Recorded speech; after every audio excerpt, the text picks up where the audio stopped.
You all, good morning, good evening, and good night, wherever you may be watching this transmission. It is I, Mike Martins, bringing you another Commonwealth for Common Folks. I want to thank everyone for being here tonight and being part of the show as we update you live on what's going on and where it's going on. And it's been a very, very volatile day in the markets, and I got smashed. I don't have a lot of shorts. Should have shorted a bit more. I was out of the loop. I don't know why. I usually have 40% shorts. Lately in 2020, it's been like 60% puts and 40% gains. And I don't know why. It's been a lot less lately. So guys, we got everyone rolling in, and we got some housing discussion to talk about. We got financial issues to talk about. All kinds. So we got Mitch Mann in the house. We got market education in the house. Nitin Phillip in the house, Amy Burr in the house.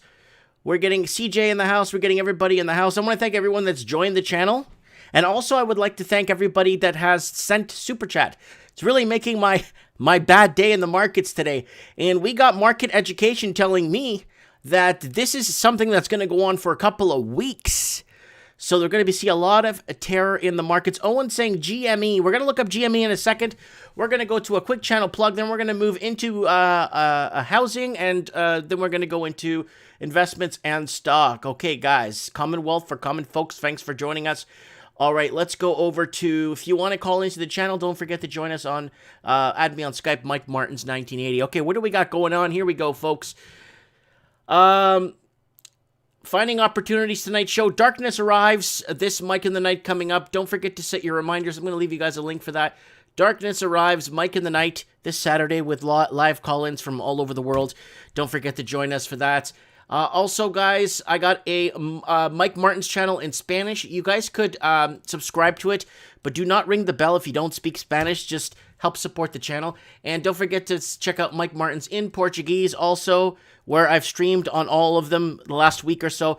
There it is right there. Guys, send me your show tips in whatever language you want, well, that I could read, and obviously on Instagram. Thank you, everybody, for following me on Instagram and being part of the channel. Go ahead and send me your Instagram tips there.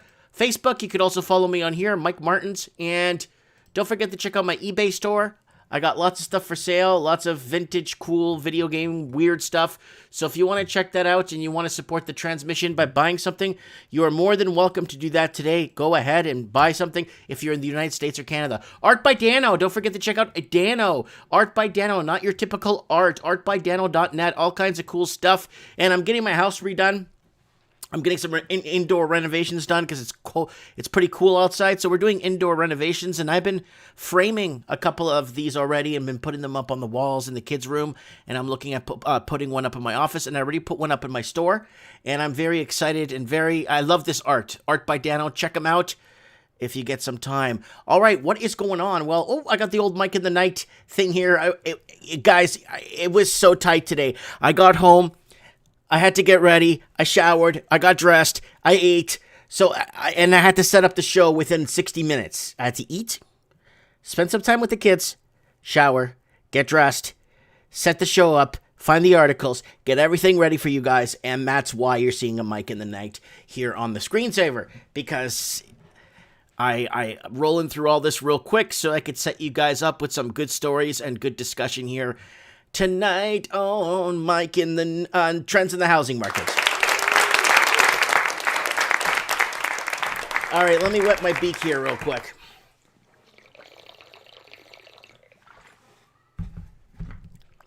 A lot of people ask me, why the heck do you drink from this red thing? Well, I infuse lemon in there. It tastes so good. So those who let the lemon sit for a whole day and a half, 2 days, it just tastes even better and stronger. All right, what's happening first in Canada? Canadians see sharpest quarterly drop in disposable income across the G7 nations. Well, when you're buying an average home in a major city in Canada where there's jobs, you're paying on average $1 million for a detached home. You're not going to have a lot of disposable income, especially again when you're paying $630,000 for a one-bedroom condo. They should be out protesting this stuff. They should be protesting the sale of their country. They should be protesting what no. And anytime anyone goes and protests anyway, it's always going to be a pro-Trump protest. Always. Always. It's going to be the year 2344. Today, a bunch of pro-Trump rally protests were outside. It's like, really? Are you, like, so it's going to be going on for a long time.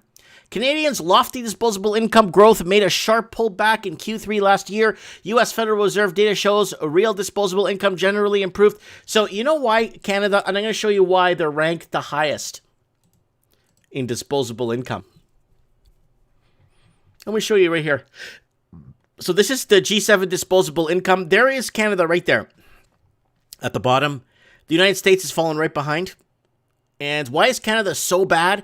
Well, in this last quarter, well, it's because of the amount of credit they've taken on. Look at that. Climbing to the moon, trying to find my way. Well, there it is. Now it's dropped right there. It's tapered off right at the end there. Now, you see here, right here, disposable income. Oh, well, Canadians have so much disposable. Well, because they're borrowing more money. They're taking on more. They're leveraging more. They're not paying down any existing debt. Low roller scratcher, our chief economist in the comments today. Wall Street bets versus hedge fund today. Tell me about it, buddy. Market Education says Tilray set limit at $200. AMC limit $100. So he's really, really pushing for these big numbers, but I don't set my limits that high. I sold my Tilray at 20, bought it back at 17, and I'm sitting on it still. I'm not doing any like waiting it out. Like if I see a little bit of green, I take it because there's going to be so much movement up and down. Today I got completely destroyed in my golds. My gold juniors got obliterated today. It's almost like gold or gold juniors or gold companies have zero value, even though realistically they're the most valuable on the markets. All right, let's move on. What else is happening in Canada? Majority of Canadians' pandemic job losses were people without university degrees. Are they trying to spin? I know Better Dwelling never spins when it comes to pushing but Better Dwelling is good at actually being honest about this kind of stuff. But if this article was written in America, I would think they're trying to push more people into higher level education. But this could be a real statistic. So Better Dwelling, I'm not going to doubt them on this. Yes, that's probably what's happening. And by 2027, I'm predicting that a majority of homeless people will have college degrees. By 2027, mark these words. Real estate prices are high because Canadians want to pay more, says Bank of Montreal economist. Oh, yeah, I want to pay more for something. Yeah. Yeah, how many times do you wake up in the morning? Oh, I want to go buy some breakfast over at the McDonald's, but I want to pay more for it. How many times do you wake up and you say to yourself, you know, it's like you're on a flight or something, and you know when they try to force you to buy peanut or free peanuts and try to wake you up at 3 o'clock in the morning and say, sir, would you like some peanuts? And like, how many times at home do I wake up at 3 o'clock in the morning to eat peanuts? But anyways, I'm not going to go, I'm just being sarcastic with that. That's supposed to be a joke, but that's okay. Thank you. Okay, so, yeah, pay more. So who wakes up in the morning saying, I'm going to go buy a car, but I want to pay more for it? You gotta give me a break here with this stuff. Canada's real estate market is the fastest growing in the G7 and the most inflated. Well, guys, you know Canada would be in a recession if it wasn't for money laundering. There it is. There it is. Canada, Germany, France, UK, Italy, and Japan. This is in the G7, right? So 1, 2, 3, 4. These are all the countries that won and lost World War II because they implemented the banking system in those countries. So Canada, ally in the World War II. Germany, the Triple Entente. France, ally. USA, ally. UK, ally. Italy, Triple Entente. Japan, Triple Entente. There it is right there. Everyone that won and lost, and I keep telling people, look at history. The people that won and lost the wars did very successful after the war because they implemented the dangerous banking systems in those countries. And so did obviously the allies. Look at all the allies and look at the Triple Entente and look at the allies. They're all there for you all to see. So there it is. There's Canada. Canada's always skyrocketing. There's Canada in the red. G7 real estate price index. There it is right there. Look at that. All right, let's move on. This one I can't read it because they want me to buy a stupid subscription to Bloomberg. Condo rental listings jump 132% in urban exodus from Toronto. So Toronto's seeing a mass exodus. Old news. I've been reporting 4 or 5 years ago on the mass exodus of major cities. That's going to happen. And I've been looking at some videos I did 4 or 5 years ago, and I've been editing them and fixing the thimbles and cleaning it up a bit. And I've been noticing a lot of the videos I made are about mass exodus and people leaving the big cities. All right, average home prices in Canada now more than 40% above U.S. levels. I covered this the other day. People, there's the United States level for a home, and there's Canada, and people make less in Canada because they get taxed more. People work 7-8 months of the year basically in tax. Let's say 7 months.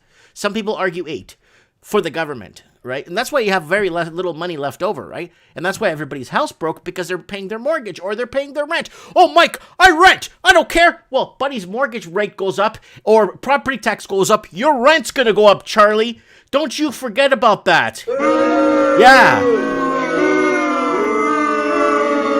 All right. So there it is right there. Let's move on.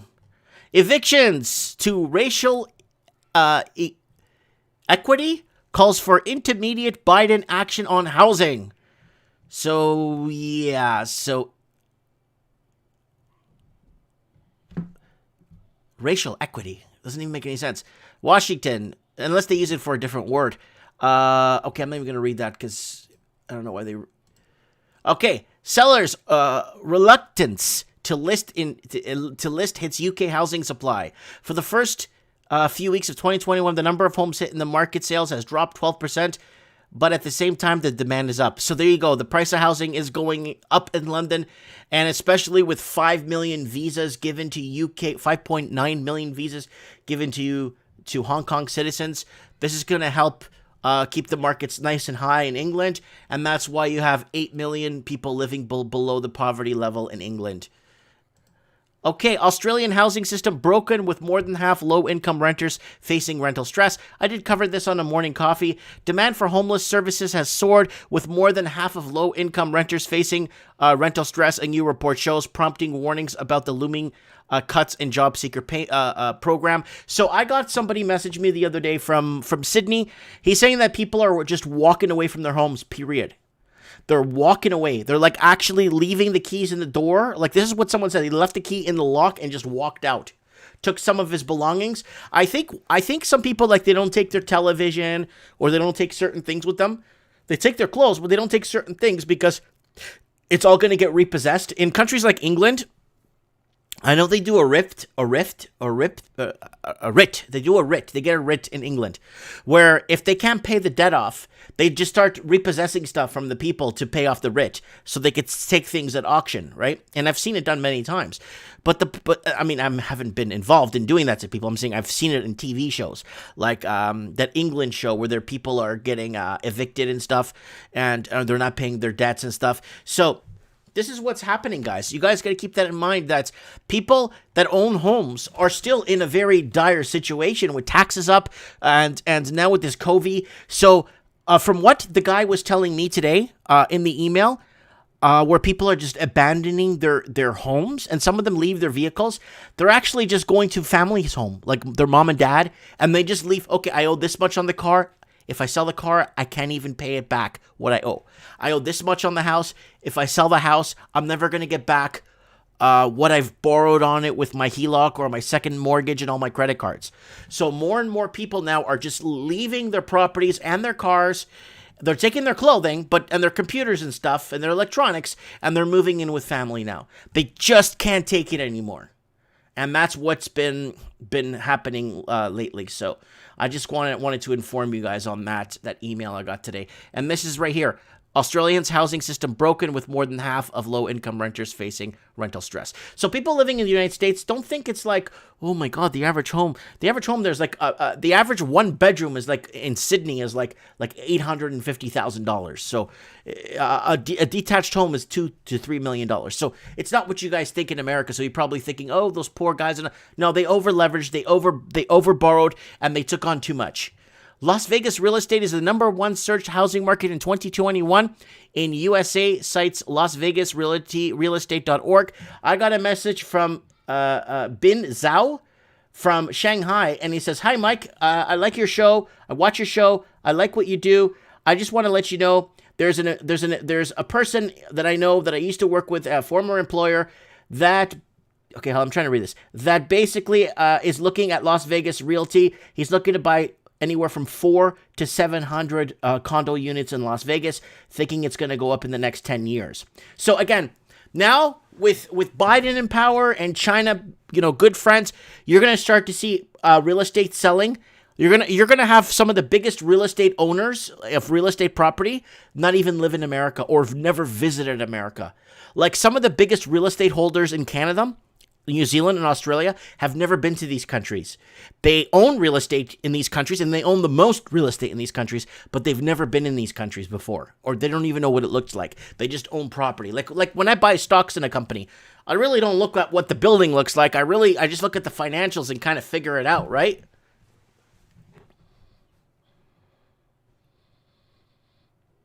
Someone says, Mandanin to buy condos in Vegas.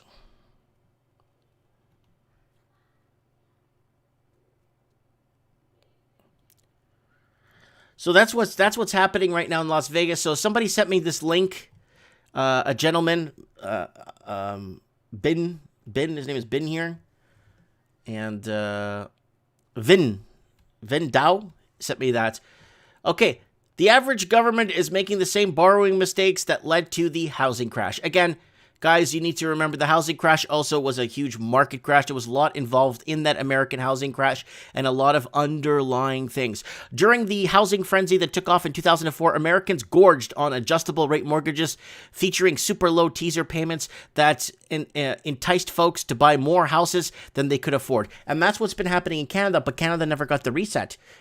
Canada's always been, since 2010, since the 2010 Olympics, Canada's been sitting exactly pretty where it's at. In the last 10 years, America's been recovering from this last crash, and a good 25% of America still has not recovered from the last crash from 10, 11 years ago. So, hold on, 2007, 2017, 18, 19, 20, 20, well, wow.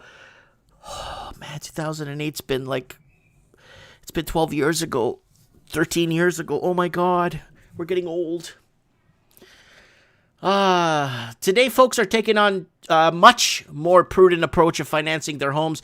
They're overwhelmingly going on a 30-year loans, fixed rates, since the family can make the monthly nut from day one. As their paychecks grow over the years, the ever flat payment takes less and less of mom and dad's incomes. So this is it, people taking on more than they could afford.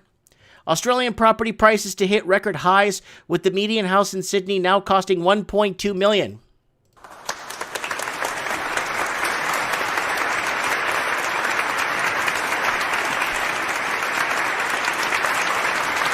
Yeah. Thank you. Thank you very much. Thank you. Australian property prices hit record highs, with the median house in Sydney now costing $1.2 million. Oh, man. So there it is. Despite the COVID recession and despite the COVID, it's almost like... So guys in the States, okay, this is an attached townhome. So there's a home here. There's another home here. Like, there's a row of homes. This house, okay, in Florida, like there's one little door and the one little garage. This house in Florida, I could show you a whole bunch of them for about $170,000, like this kind of home. I mean, you could even get it for less than 90 in outside of like major cities. This little tiny home, little door, little terrace up here, like little home, little land, So this is now at $1.2 million. So people watching this in the States are probably wondering, what? Let me see if I can enlarge. There it is. That's $1.2 million bucks. And your neighbor's home is right here. Your neighbor's home is back here. That's your neighbor right there attached to you. And there's your other neighbor right here. So this is not a sprawling estate like you guys, like the average American would look at $1.2 million.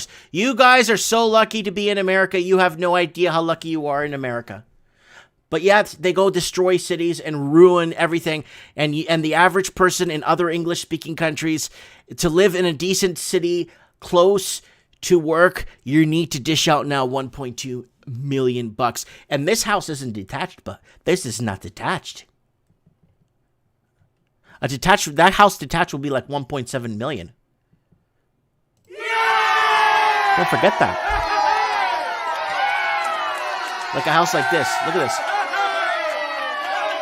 Look at this. $1.2 million for that? Like, again, we could find the same home in West Palm Beach, Florida. You're not on an island like Australia, and if you don't like, you could rent it out and move somewhere else and keep your investment. Like you could pick up something like that for $225,000 to $300,000 in a decent area.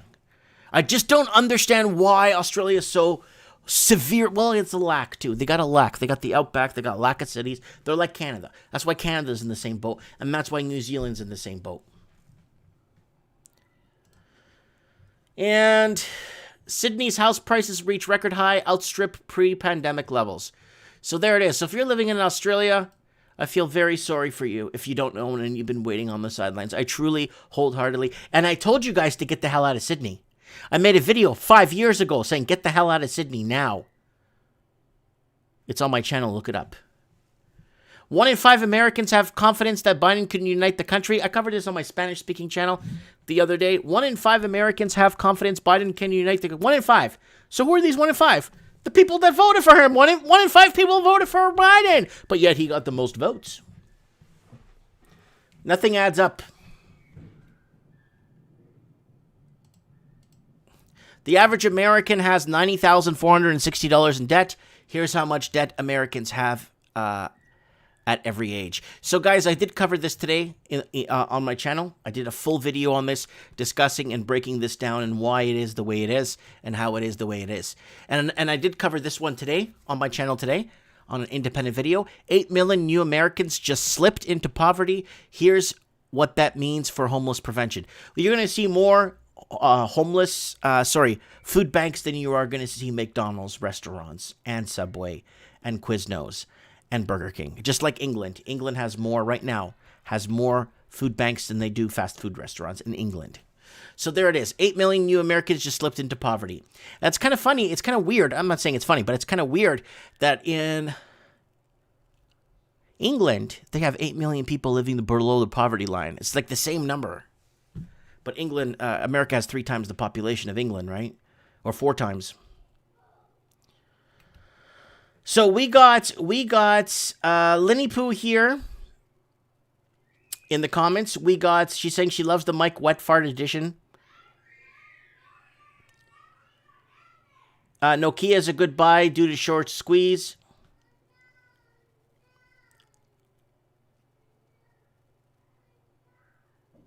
Yeah, see Xavier saying, I want to take down the big boys. The banking cartels. It's the banks, right?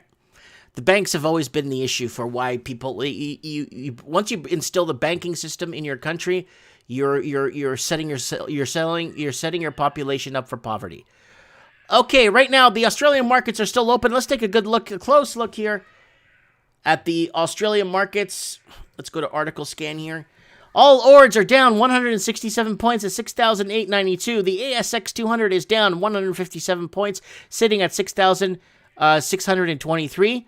Australian dollar is falling to the American right now. Oil down 23 cents at 52.62. Gold down $10.10 at 1,834.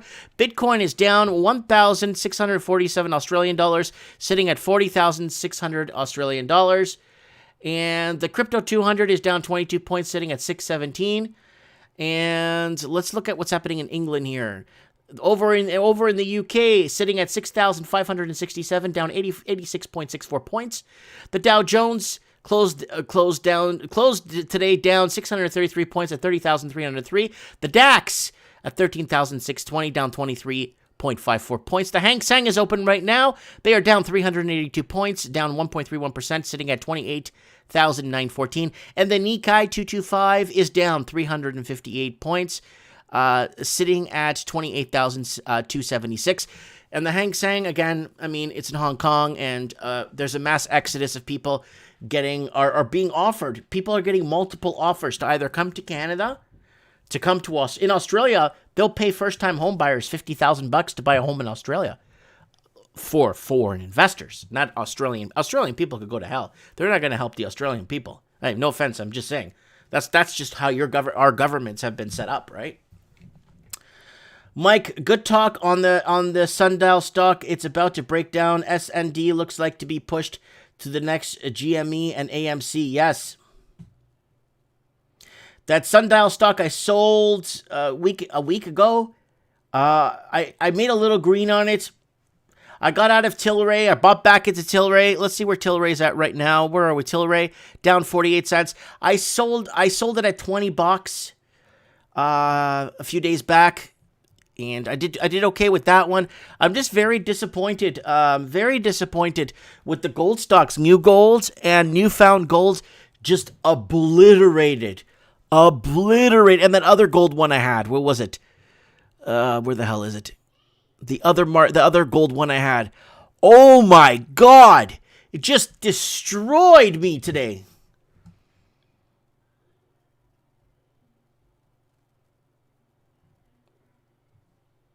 All right, so what's going down? So there are the markets there. Markets still open in Australia for another 2 hours and 35 minutes, and they're flat. They're down. They're not flat. They're down. Mike Martins, you buy GameStop and AMC stock? No, I didn't pick up any of it. I should have. I did pick up AMC like a while ago when it was really cheap, and I sold it when I sold my airline stock too. Like, it was a while ago. It was pretty low. But, oh, there's Bill Gates. Oh, my God. Look at the sweater he's wearing. Oh, my God.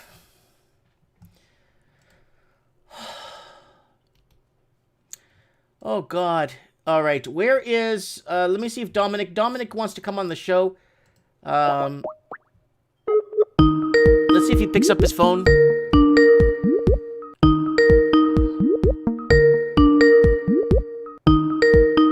GME.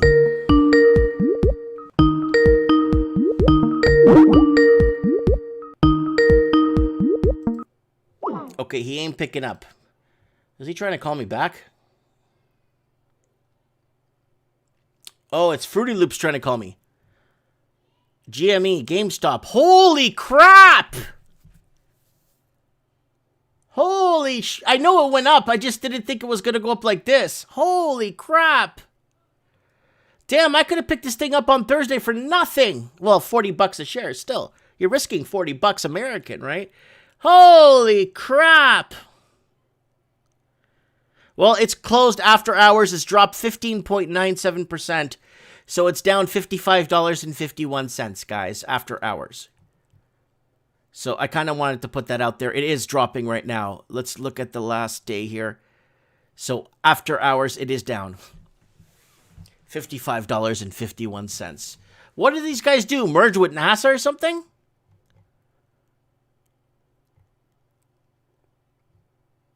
I'm not getting any news. GameStop memes stocks as the revenge.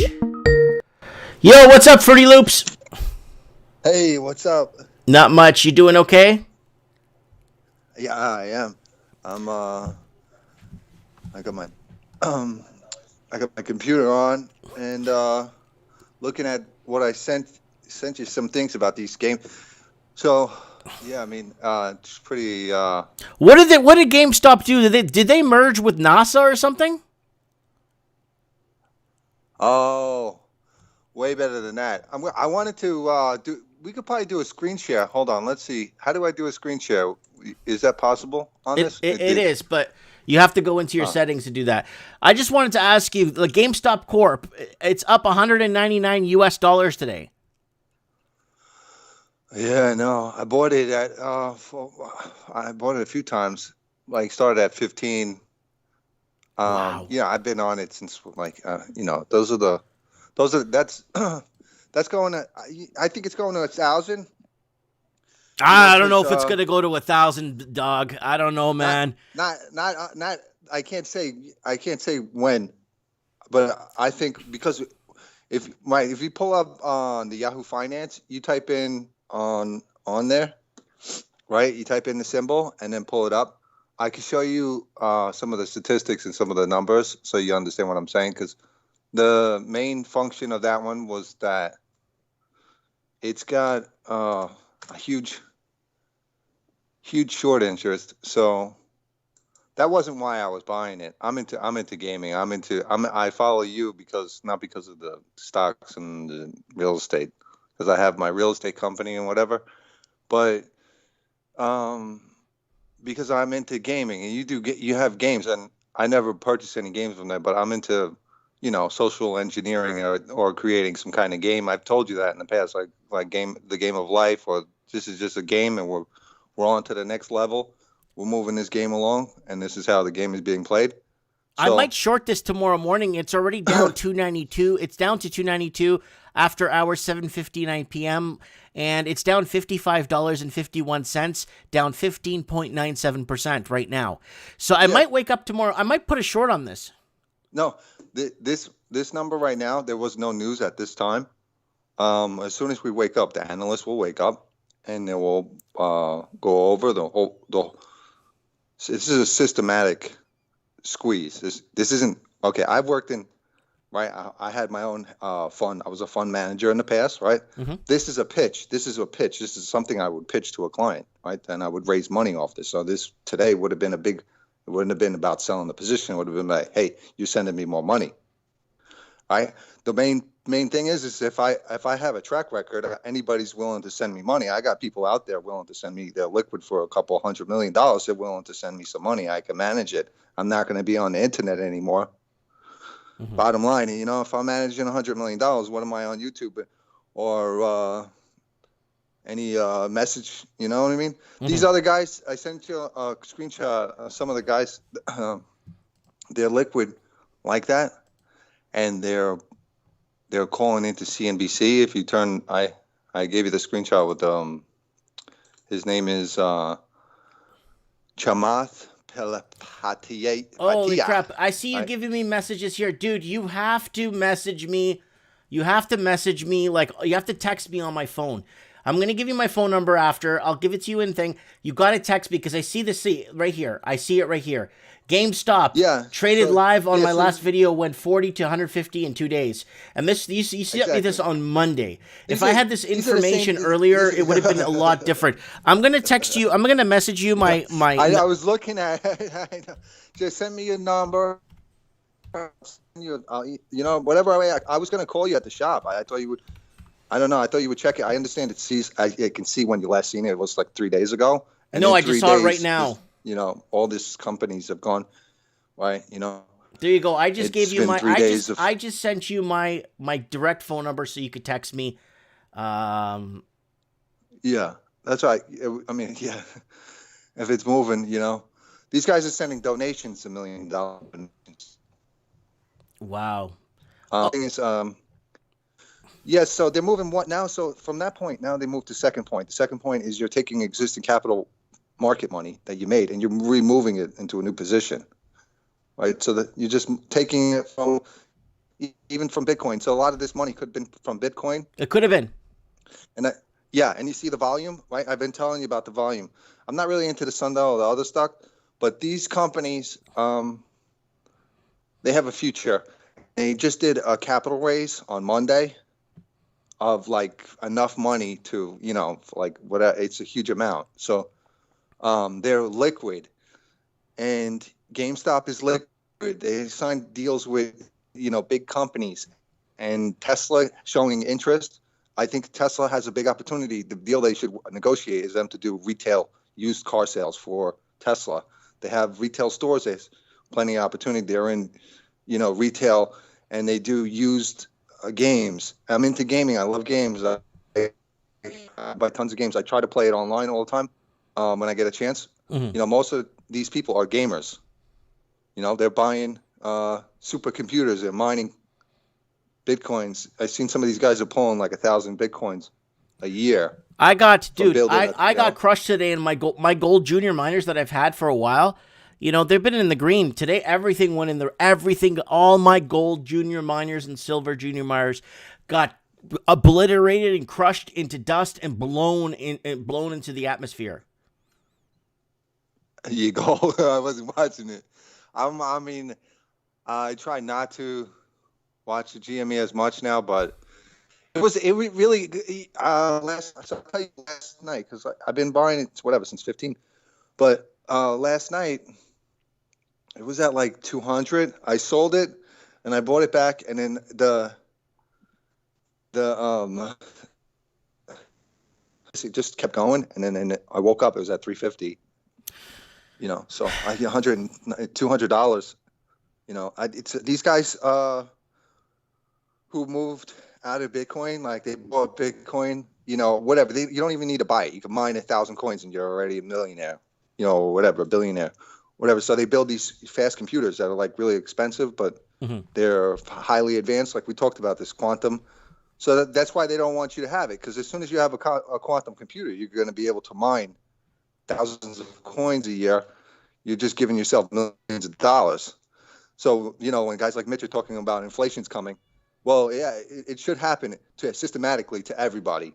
The money should be right. If one person figures out the game, right, and one person's making, they have enough money. They buy 200,000 shares of AMC at $4 the other day, or they're buying, 500,000 shares at $4 yesterday. Now today they sell out to cover their investment that was originally put in. So now it's a free trade, and they have 95,000 shares to go with. And that I've never picked up a block like that, but as soon as you become a block investor and you're over 100,000 shares, even if it's 100 grand, you're still happy. But these guys are getting in these short squeezes, which are when you have the market. Like I said, you know what? I sold my BlackBerry at like $13. It's at 25. Oh, you just saw that too? I sold it at $13. Yeah, I bought it at 9 and I sold it at 13. Holy crap. Wow, what a kick in the pants. I'm just looking at some of the ones that I have or have had and sold. Wow, talk about selling early. Wow. The thing is, I see a bit of green, I sell. I don't get greedy, right? Yeah, well, we greedy. I did the same thing. I'm still back in black. I don't have 100,000 shares. I'm not like that right now, but I would like to get to that. And if you move it around the right way, I think everybody should be able to do that. If it's not just for the rich, that's why I did market education. While I'm not a trader right now, I want everybody to learn to do it, because I don't need to raise money from a bunch of people. I get one rich. I figure out how they made money. They have $30-40 million liquid. I could do what I do. I profit off that, and they profit off of it. And whether I'm long or short, it doesn't matter. That's the market. We don't care. There's rules, and we follow whatever. And try to do what we have to do to stay alive. We're all trying to survive, So this is not. It's people's motion right now and based on these statistics. So that's GME. You have there's the AMC, the Nokia, the BlackBerry. Those are those ones that haven't been in the spotlight. I talked about this last week, but they're all, like I said, the market's going to expand systematically. This happens. I've been through this. This is 2021 is 2012. In 2012, I told you I hit wasn't my other 90,000% play I hit 3-4 years ago. Back in 2012, I hit a penny stock like this, but it wasn't a penny stock. It was the same exact situation. I hit 90 cents, and it ended up trading as high as $200 about 3 months later. So I didn't have 100,000 shares or a big block that I'm seeing. These guys are picking up big blocks because they're liquid for 20 million. And they're going to have 100,000 shares, and these stocks they buy at, say, $4. Blunt News has got a good point. Oh God, BlackBerry is also from the Reddit. Mike, you guys are missing the reason for this. It's not natural market forces. It's coordinated attack on short selling hedge funds, and that's what's been happening.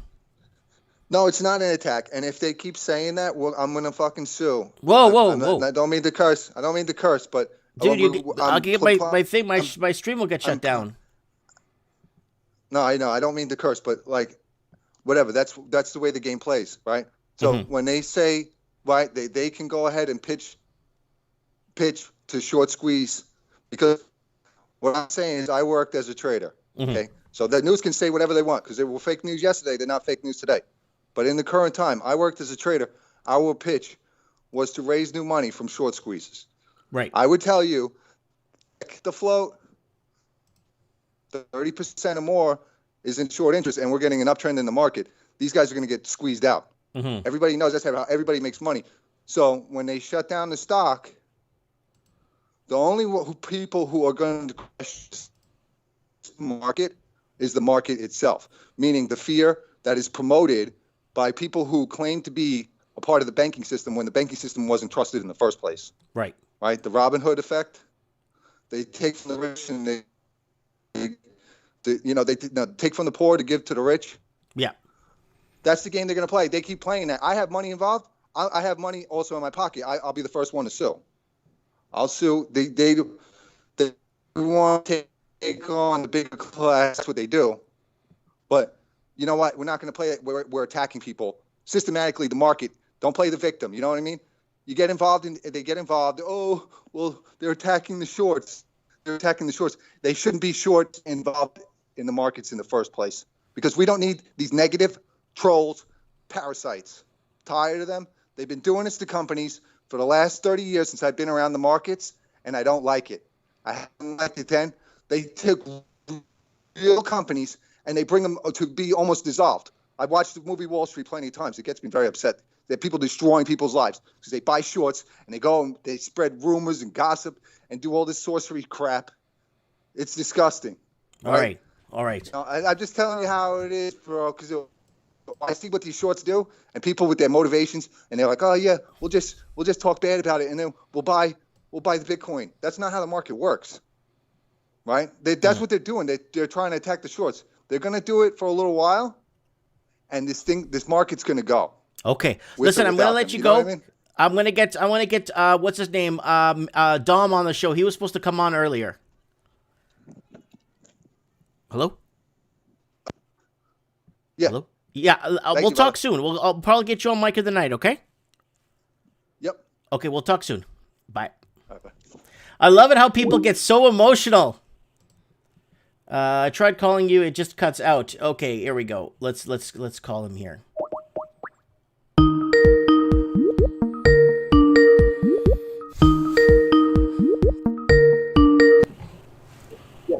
Yeah, we'll talk soon. I'll probably get you on mic of the night, okay? Yo, lower your volume. Okay, we'll talk soon. Bye. I love it how... Hey, Dominic? Hey, buddy. How are you? Good. I hear you listening to the show there in the background. You doing okay? We haven't spoken in a while. Can I hear you right now without Turn off the show. I did. The show is on. Say something. Oh, there we go. All right. Just turn the show off. You don't need the show on to hear me. Now we're good. Okay. All right. So what's going on in the markets? We had somebody on earlier that was discussing the markets and what's going on and very emotional about it. Man, I'm kind of emotional right now because I did have BlackBerry. I did have some of these stocks about a week and a half ago. And I'm just brokenhearted. I didn't hold on to them of these stocks. Well, that's the thing about trading is figuring out when to sell. I find I get a lot of not only inspiration, but I can learn a lot from the experienced traders like Peter Leeds and Ray Dalio and Stanley Druckenmiller, and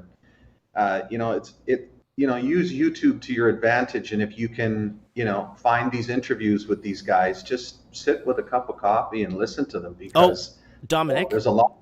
Yeah. Let me interject real quick here. I'm going to get Peter Leeds in the show very soon. Oh, very good. I spoke to him a few times. Yeah, I spoke to him quite a few times. And I bought his book, Up Thinking. So, yeah. Yeah, definitely. He's there's a lot of good traders out there that you can learn from. I mean, just YouTube is just packed full of like just really great. You even watch Gregory Mannarino. I mean, the guy posts like a couple of videos every day. He's got some good insight. Peter Lynch, which was God, he ran, I think, Fidelity's hedge fund for 13 years. He is like the most famous hedge fund manager of all time. And he's all over YouTube. Peter Lynch.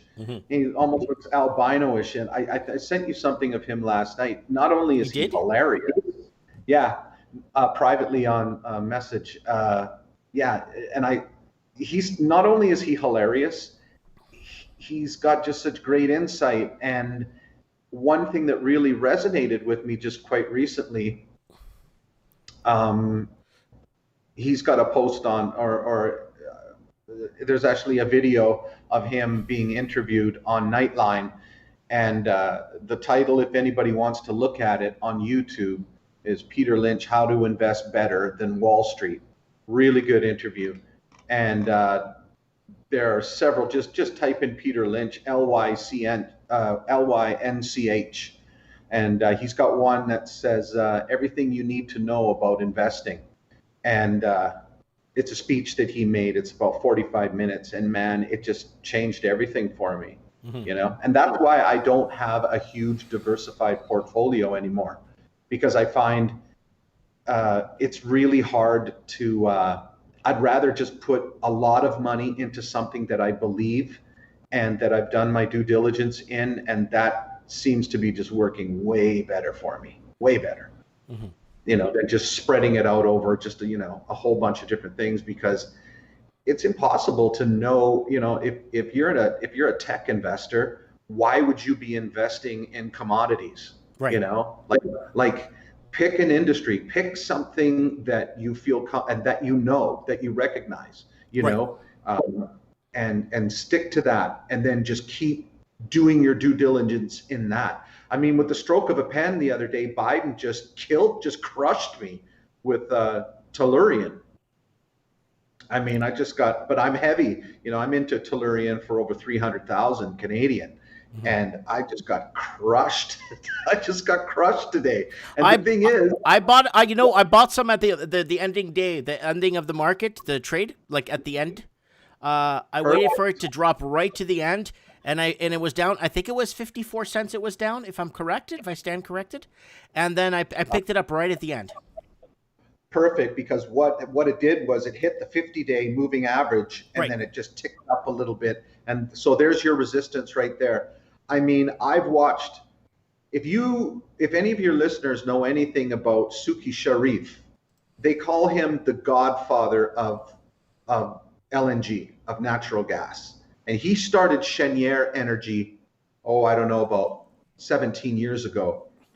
In the I think it's in the, I'm not quite sure actually where Cheniere is. I think it's just outside of Louisiana or in Texas.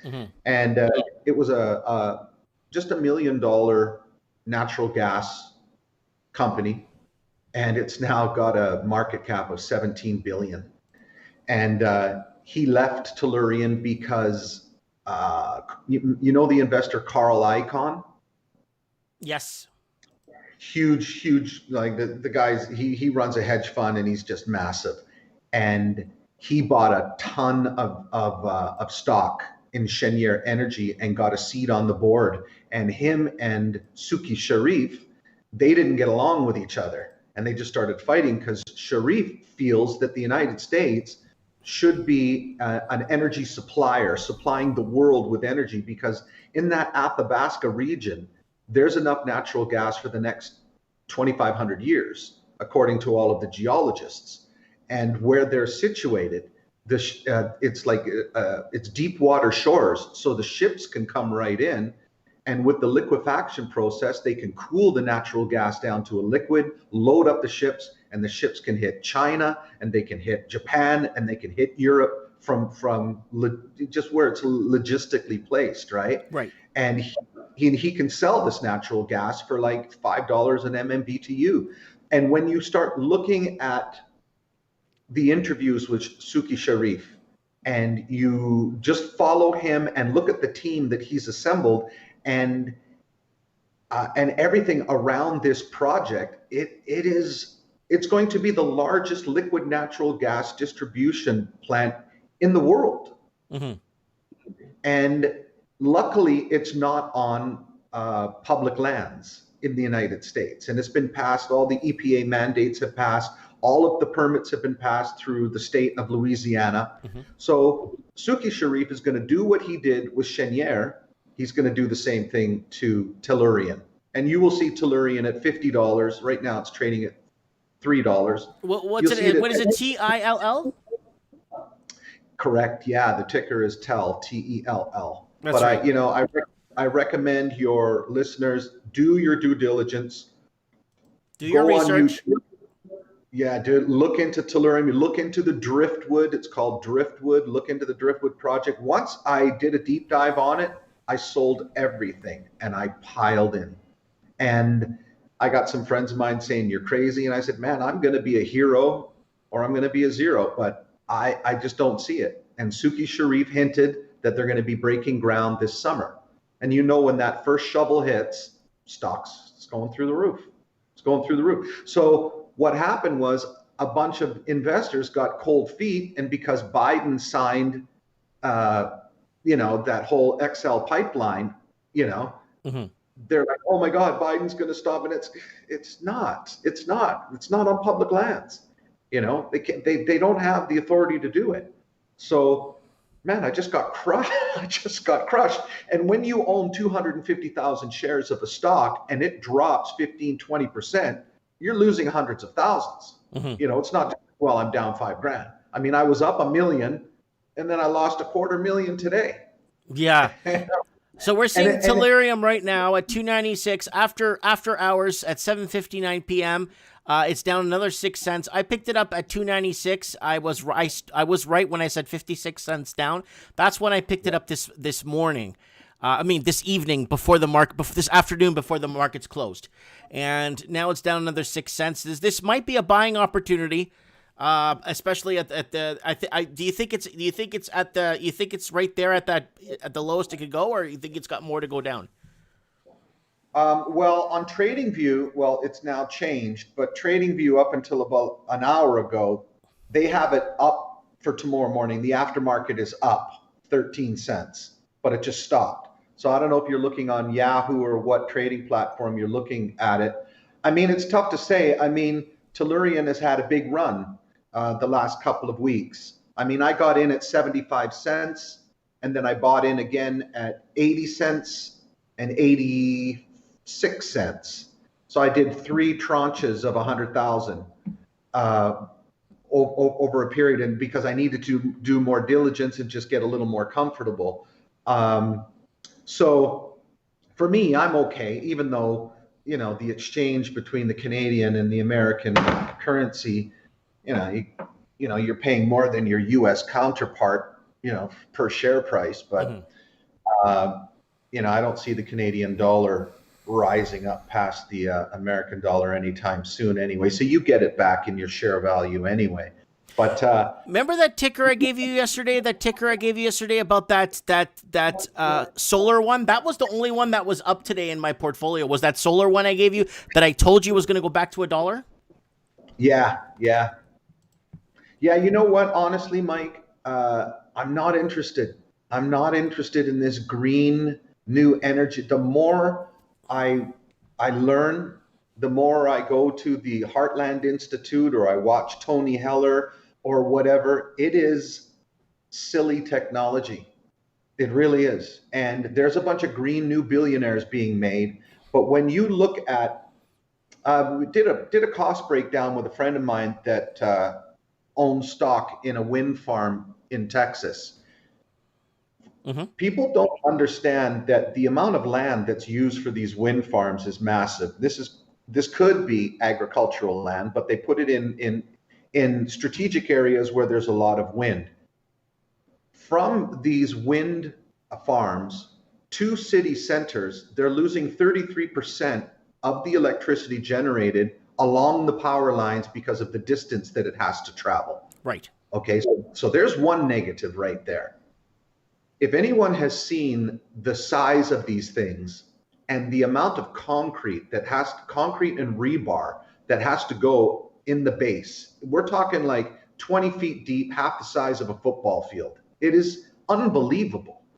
And then all of the hydrocarbons and fiberglass and copper and aluminum and steel and oil lubricants and everything for these things that are only going to last 15 to 20 years. A windmill doesn't even produce in energy what it costs to pay for itself in its lifetime. Mm-hmm. And then you've got these windmill blades that are the length of a football field that are just strewn about. Our landfills are going to be hit with 1 million metric tons of solar panels that they do not biodegrade. I'm pretty sure they'll find some sort of technology to use the chemicals and the stuff that they use in those solar panels. I have a feeling that in the next 5 to 10 years, there'll be a company out there that could actually use that for something good. Potentially, but they've already, the whole recycling process. So we thought about that with computers, and look who's recycling the computers: children in Bangladesh and bare feet, breathing in all these toxic fumes with soldering irons, trying to take the processors and the little bits of gold and stuff out of these computer boards. Mm-hmm. I mean, it's incredibly toxic. We don't have enough copper, cobalt, aluminum, steel to electrify the whole planet. Like, do people understand the environmental impact of mining? What it does to rivers and streams? Cutting off the tops of mountains? I mean, they're complaining about this pipeline. So what other alternative is there now? You gotta move that product by train, or you gotta move it by truck. Well, or you have to import it from Saudi Arabia. Right, which is the whole reason behind all this, so that basically America could control a majority of because this would have helped Canada out a lot, because then we could have exported through the port of the Gulf of Mexico and expanded Canada's reach with its oil, right? Potentially, yeah. But this whole XL pipeline, I mean, it's just silly because, when people talk about natural gas, the earth is very much like your stomach. You're eating beans, like things are biodegrading constantly. 100 feet down, it's composting, and it's making this gas. It's been making this gas for 1 billion years, and it's going to make it for another 1 billion years.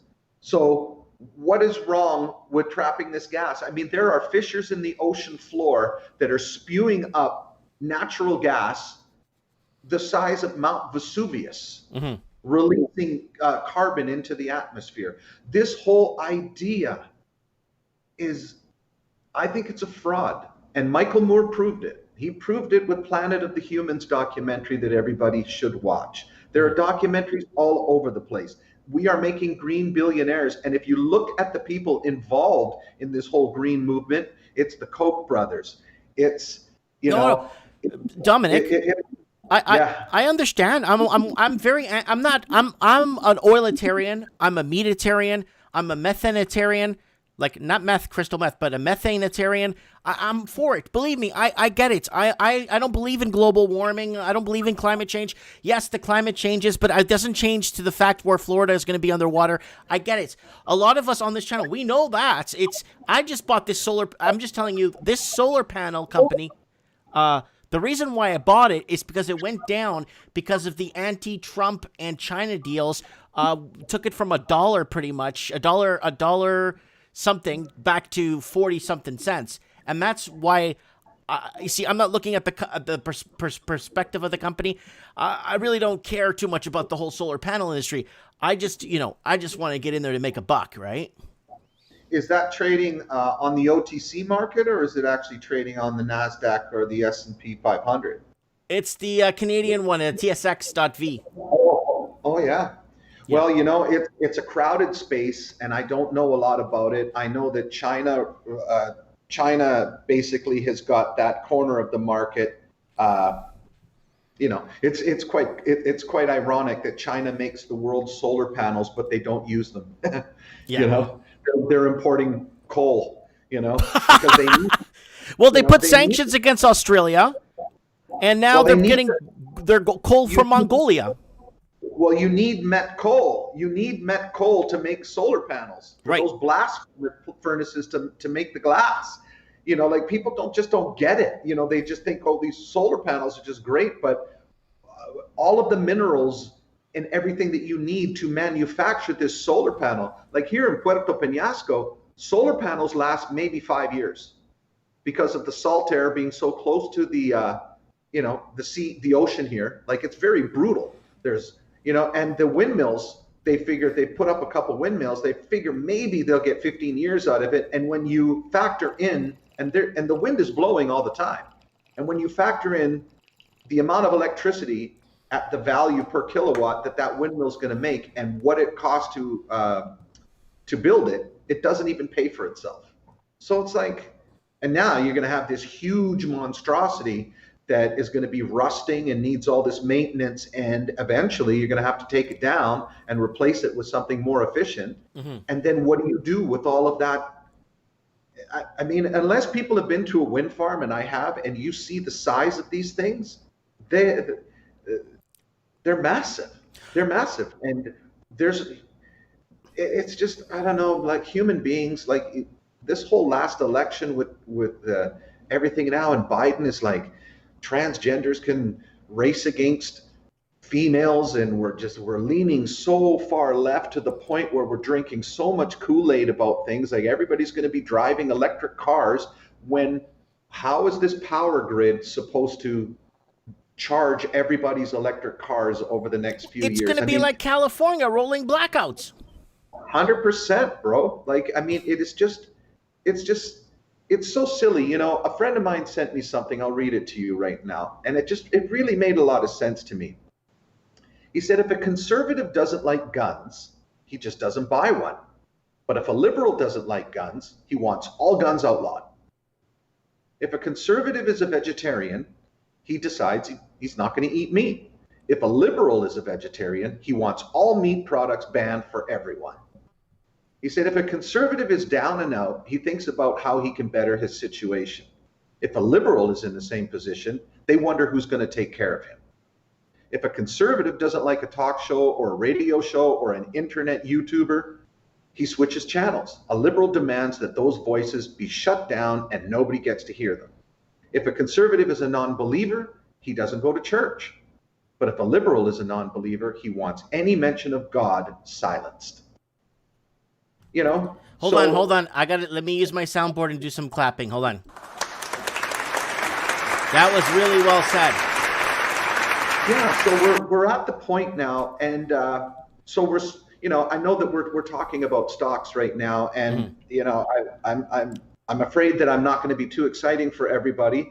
I hold about $500,000 in Tellurian, and I hold $500,000 in Rolls-Royce. And the ticker is RYCEY, RYCEY. I checked that this morning. So, guys, this is Solar Alliance. Okay, we'll go to Rolls-Royce in a sec. I got Solar Alliance. It's up 10 cents. This is one of the only stocks in my portfolio that was green today. Everything was blood red. This is the only one that went up today. It went up 10 cents. And this one pretty much saved the day for me. But this guy here, I got a rumor from somebody that this was backed by China. There was some China involvement. So when Trump was in presidency, this stock basically hit the ground. And now it's going back up now that there's no more, I guess, China-Trump relations or whatever's going on. So there it is right there. It is SOLR.V. Invest at your own risk. Do not take any of our advice. We can't read, nor do we know what we're saying. This video should not be watched by anyone. Okay, so go ahead. What's Rolls-Royce? R-O... Well, it's trading in the U.S. market under the ticker RYCEY, RYCEY. Yeah, I was looking at this today. Yeah, so, and the reason, I mean, it's been so beaten down because of Brexit and because of COVID. I mean, just got smashed. But if people look, and you know what was good about Rolls-Royce today? Because when I woke up this morning at the bell and I'm watching, and I was just like, oh my God, I'm just getting crushed. Mm-hmm.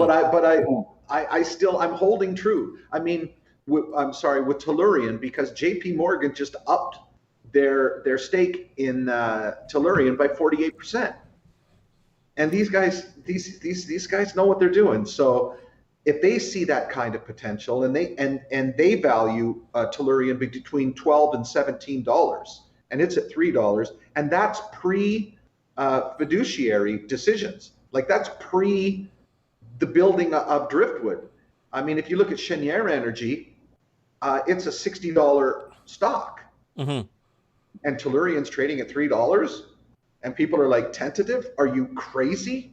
No, I picked up a whole bunch today when the market, like at my time, like 12:55 my time, I picked up a whole bunch of it. Good for you.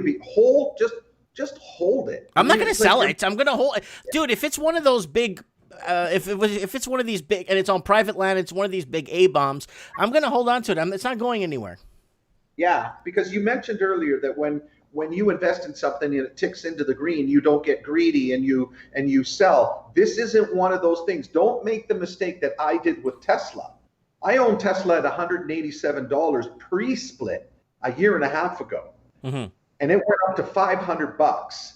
And I was like, oh my God, this thing is going to tank. This doesn't even make sense. Mm-hmm. Like, when you look at the fundamentals of Tesla, this doesn't even make sense. So I sold, and I was dancing. I was like, man, I just made 100K, I'm so smart. Now, was any of the charts telling me to sell? No. Did I consider Tesla to be a cult stock, and that when these, like Elon Musk and all his cult loyalists, these guys don't sell? Look at Tesla today. The market slipped. A lot of people got crushed. Tesla was down like 1.5%. Even though Tesla is priced at $600,000 for every single car that they've ever built to make their market cap make sense. Mm-hmm. But people are going, it's a tech company, and we're looking down the road. Meanwhile, Mercedes is coming out with electric cars, and so is Peugeot, and so is Audi, and so is, like, everybody's coming to the table now. I mean, but anyways, Mike, I would have made $1.6 million had I just kept Tesla. Same thing happened with NIO, the electric car company NIO in China. Mm-hmm.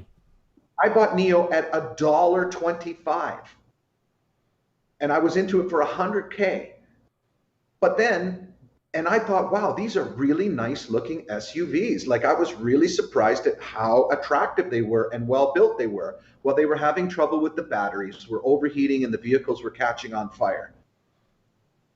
And I was like, oh man, I'm getting out of this stock. If I was thinking out of the box, I would have thought there is no way China is going to allow Tesla, who has now a factory in Shanghai, they're going to allow Tesla to beat a Chinese company like NIO. They're just too much pride. So the Chinese Communist government went in and they bailed out NIO, gave them a bunch of money. They fixed the problems, and the stock is $60. Do the math.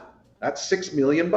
Yeah, that's enough money to get yourself to Atlantic City and rent a fancy room.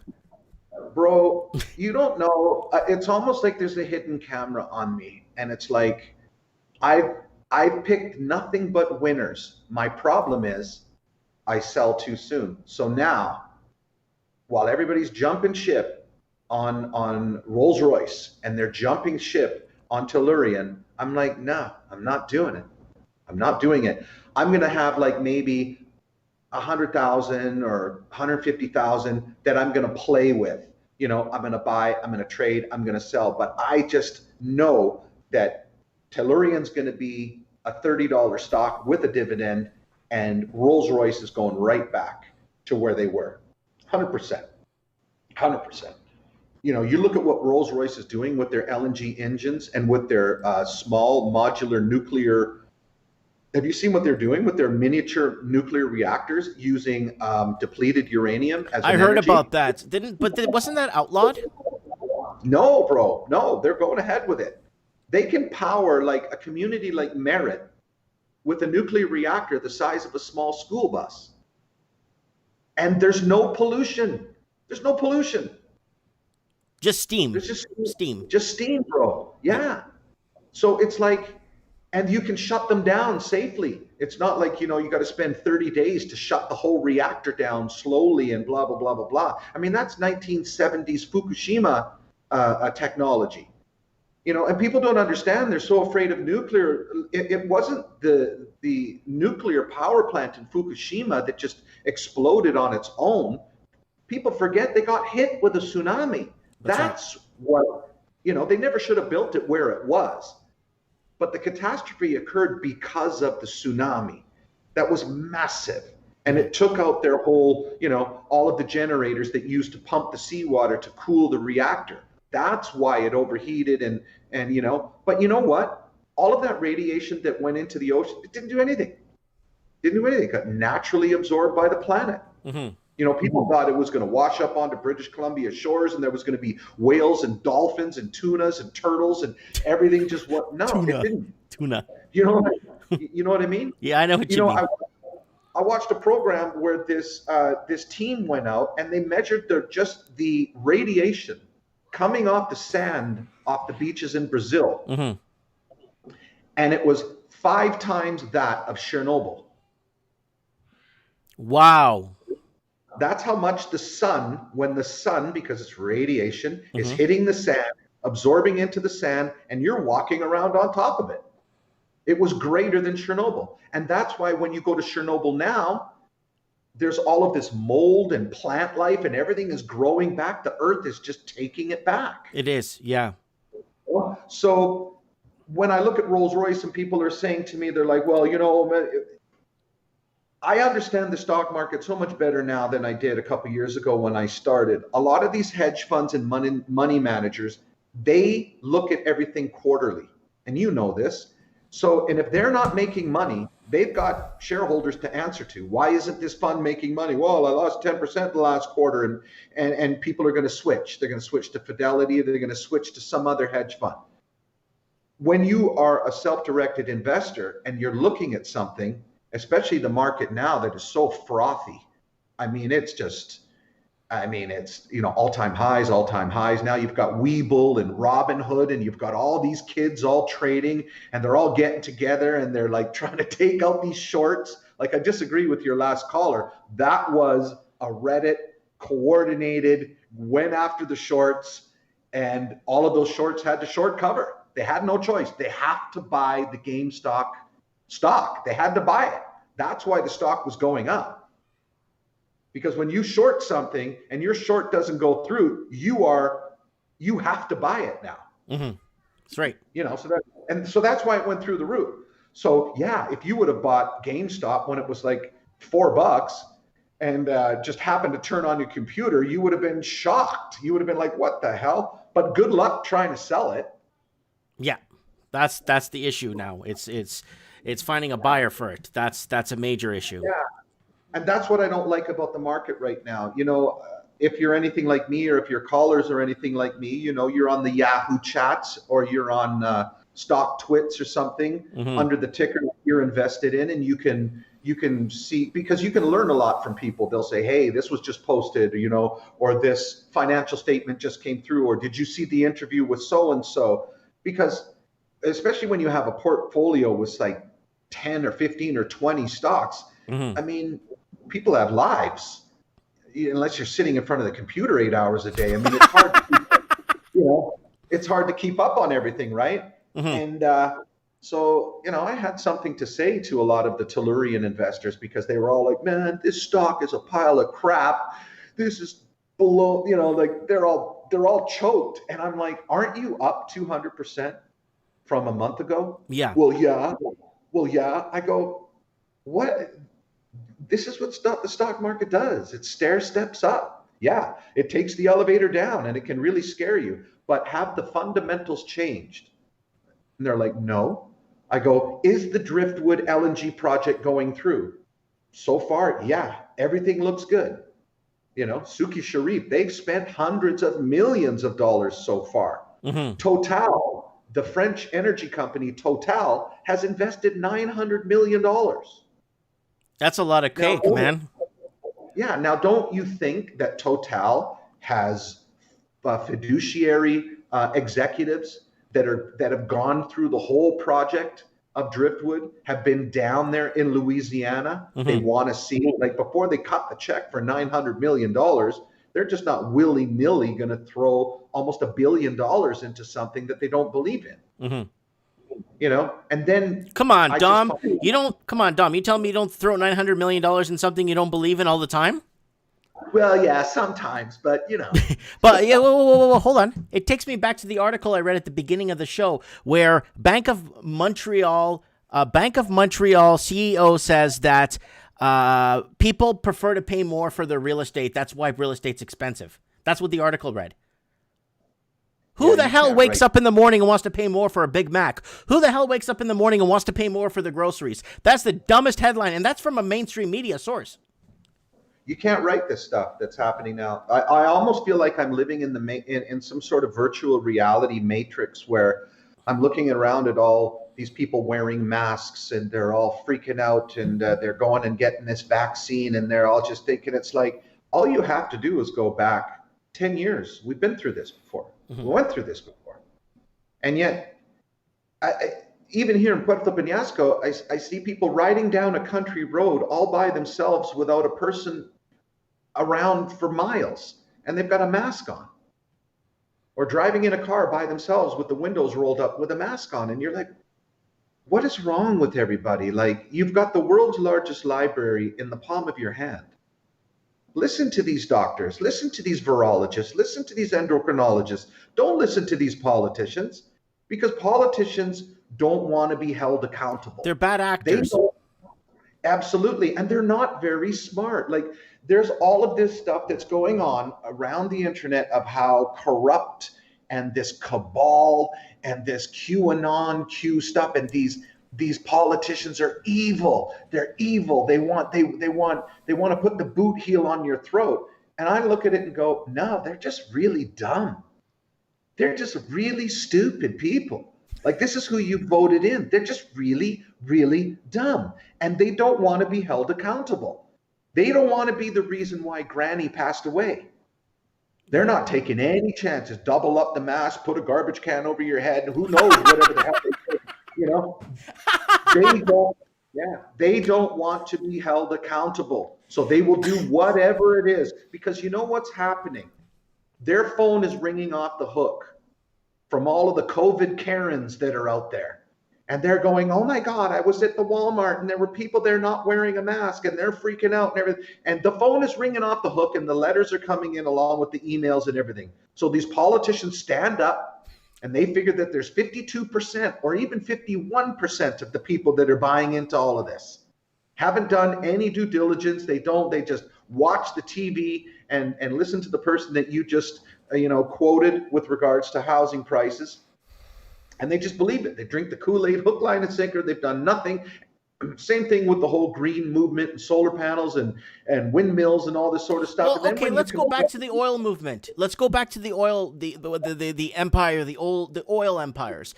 When the U.S. dollar, it still is pegged to the petrodollar, but let's go back to when they had to get those wars going on back in the late 90s and in the Persian Gulf to pump up oil. Oil went from $11.50 a barrel to $130 a barrel, where it died, rest in peace, in what, 2000 and, was it 14? 15? Oil crashed? Yeah, it went from $120, $130 a barrel down to $22 a barrel. Why? Well, because they propped it up for so many years since the first Gulf War. You know what I mean? Well, it's going back.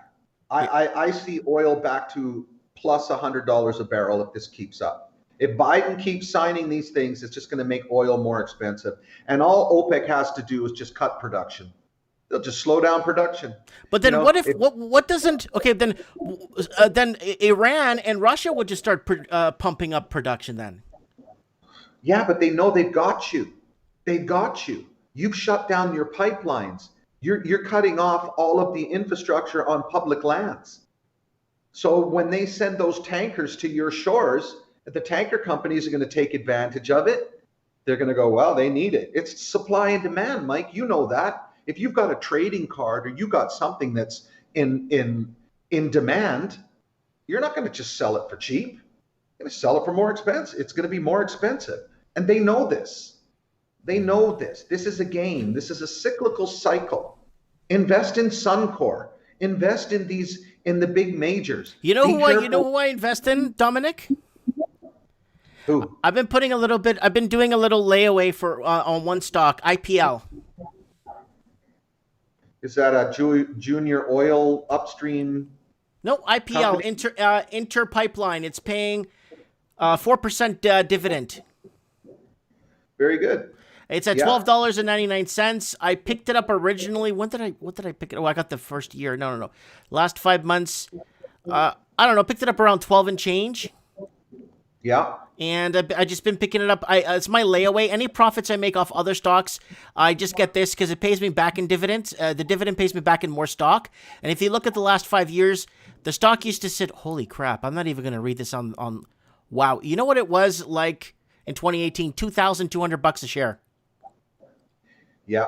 Well, another company I would recommend everybody look at. It's a little frothy right now, but they've got solid financials, and it's just been a straight upstream with just a couple of drawbacks. Is a company called TC Energy Corporation, ticker under in Canadian TRP. The company's called TC Energy Corp, and the stock is at $54.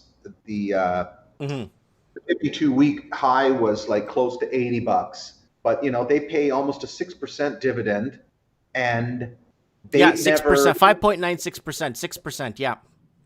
And since 1995, if you just held through the little dips, I mean, it was at like $17, but you've been making anywhere. I mean, back in those days, it was paying up to 10% dividends, and just a steady look at the chart. Mm-hmm. Just look at the chart, just steady increase. And even with this whole XL pipeline thing, being canceled, I mean, it didn't really drop all that much, and I was really surprised with the Keystone, because this company is the downstream or the midstream company that does all of the pipeline, the welding, all of the insulation, all of that sort of stuff, right? And energy needs to move around.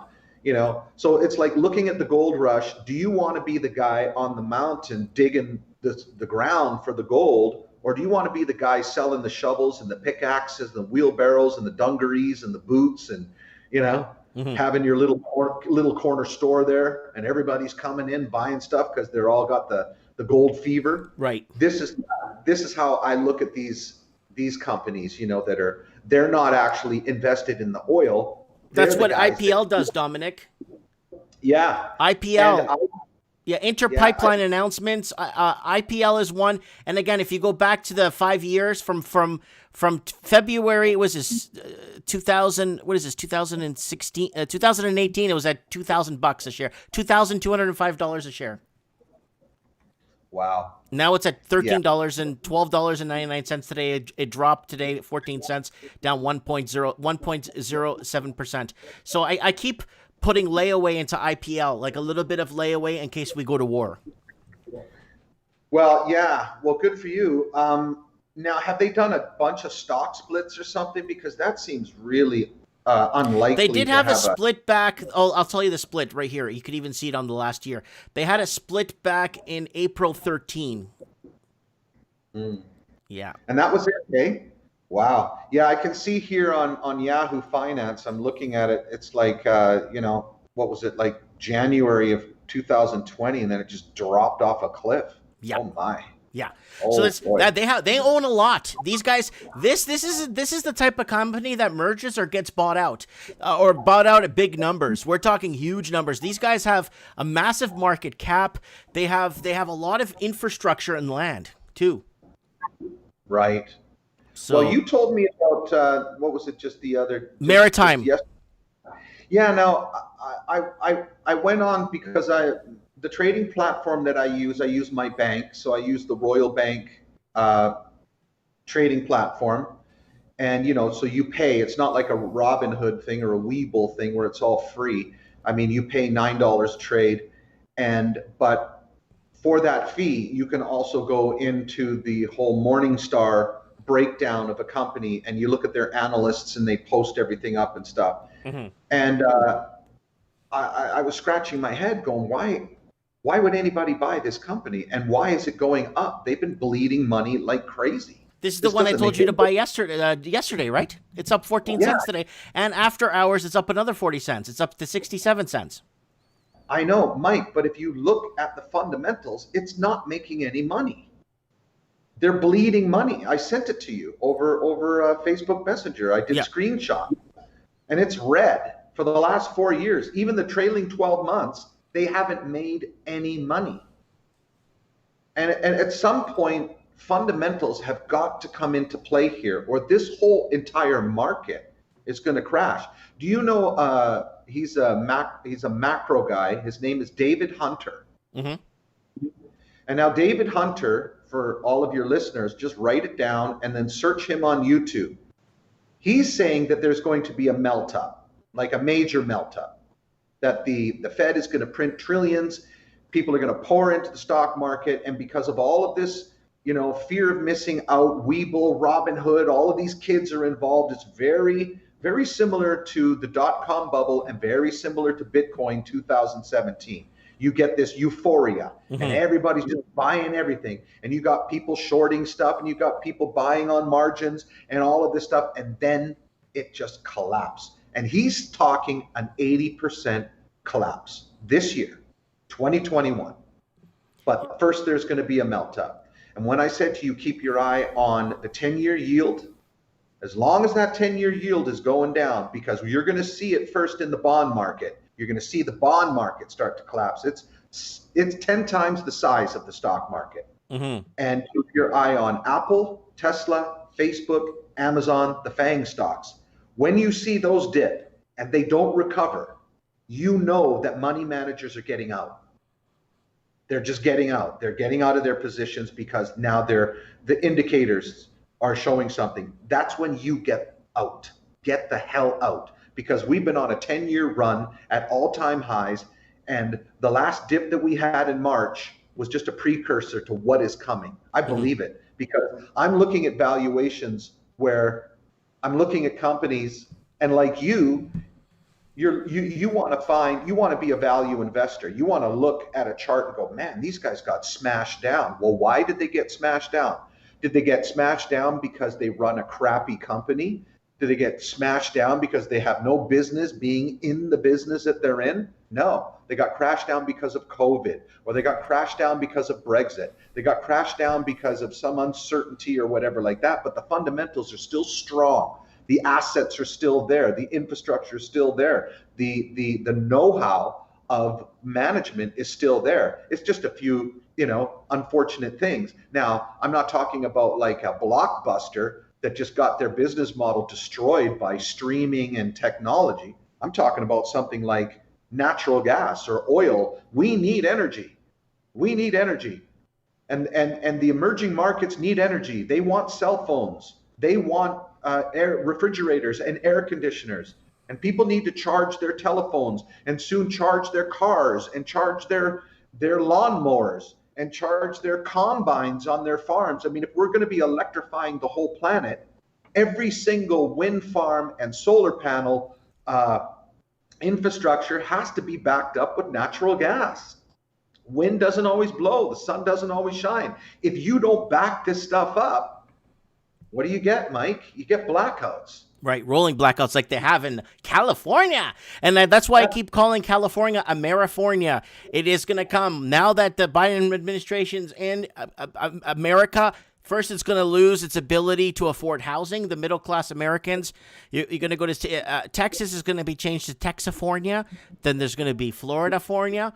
Then there's going to be Nevadafornia. And it's all going to be like California, and it's going to be out of reach. Once housing goes, middle class disappears like happened in Canada. You know, Dom, very well what happened in Canada, and you took off to Mexico because you saw the writing on the wall. But you know what, Mike? I'm still being laughed at because it's like, well, look at housing prices. You shouldn't have sold when you sold. I thought I was selling at the height of the market. I thought this doesn't make any sense. This house isn't worth $1 million. Am I nuts? I better just this doesn't even make sense. But guess what? I sold too soon. Same thing. Sold Tesla too soon. Same thing. Sold, what else? Neo. I never should have sold Neo. There's a lot of stuff, so if you're the type of person that is on the internet and you're keeping your ear to the ground, you're ahead of everybody else. Really understand that you're probably ahead of everyone. So be patient and relax. Warren Buffett said that the stock market is just a vehicle for giving money or taking money from the impatient and giving it to the patient. Mm-hmm. That's it. That's all it is. So isn't that a song by Johnny Cash? Yeah, it could be. I'm just joking. I'm being sarcastic. Oh, I don't know the song, but I'm joking. I'm joking. I made that up. Yeah, keep some dry powder. Keep that cash because I don't know. I don't know. Look up David Hunter, everybody, and watch some of his interviews because he has been accurate, extremely accurate. He's a contrarian and he's a bit of a doom and gloomer, but when he was talking about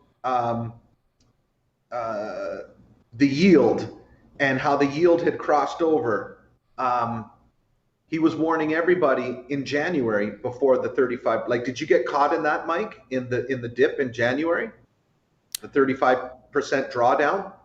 No, I in January. Where was I? I was in January of early this year. You're talking about?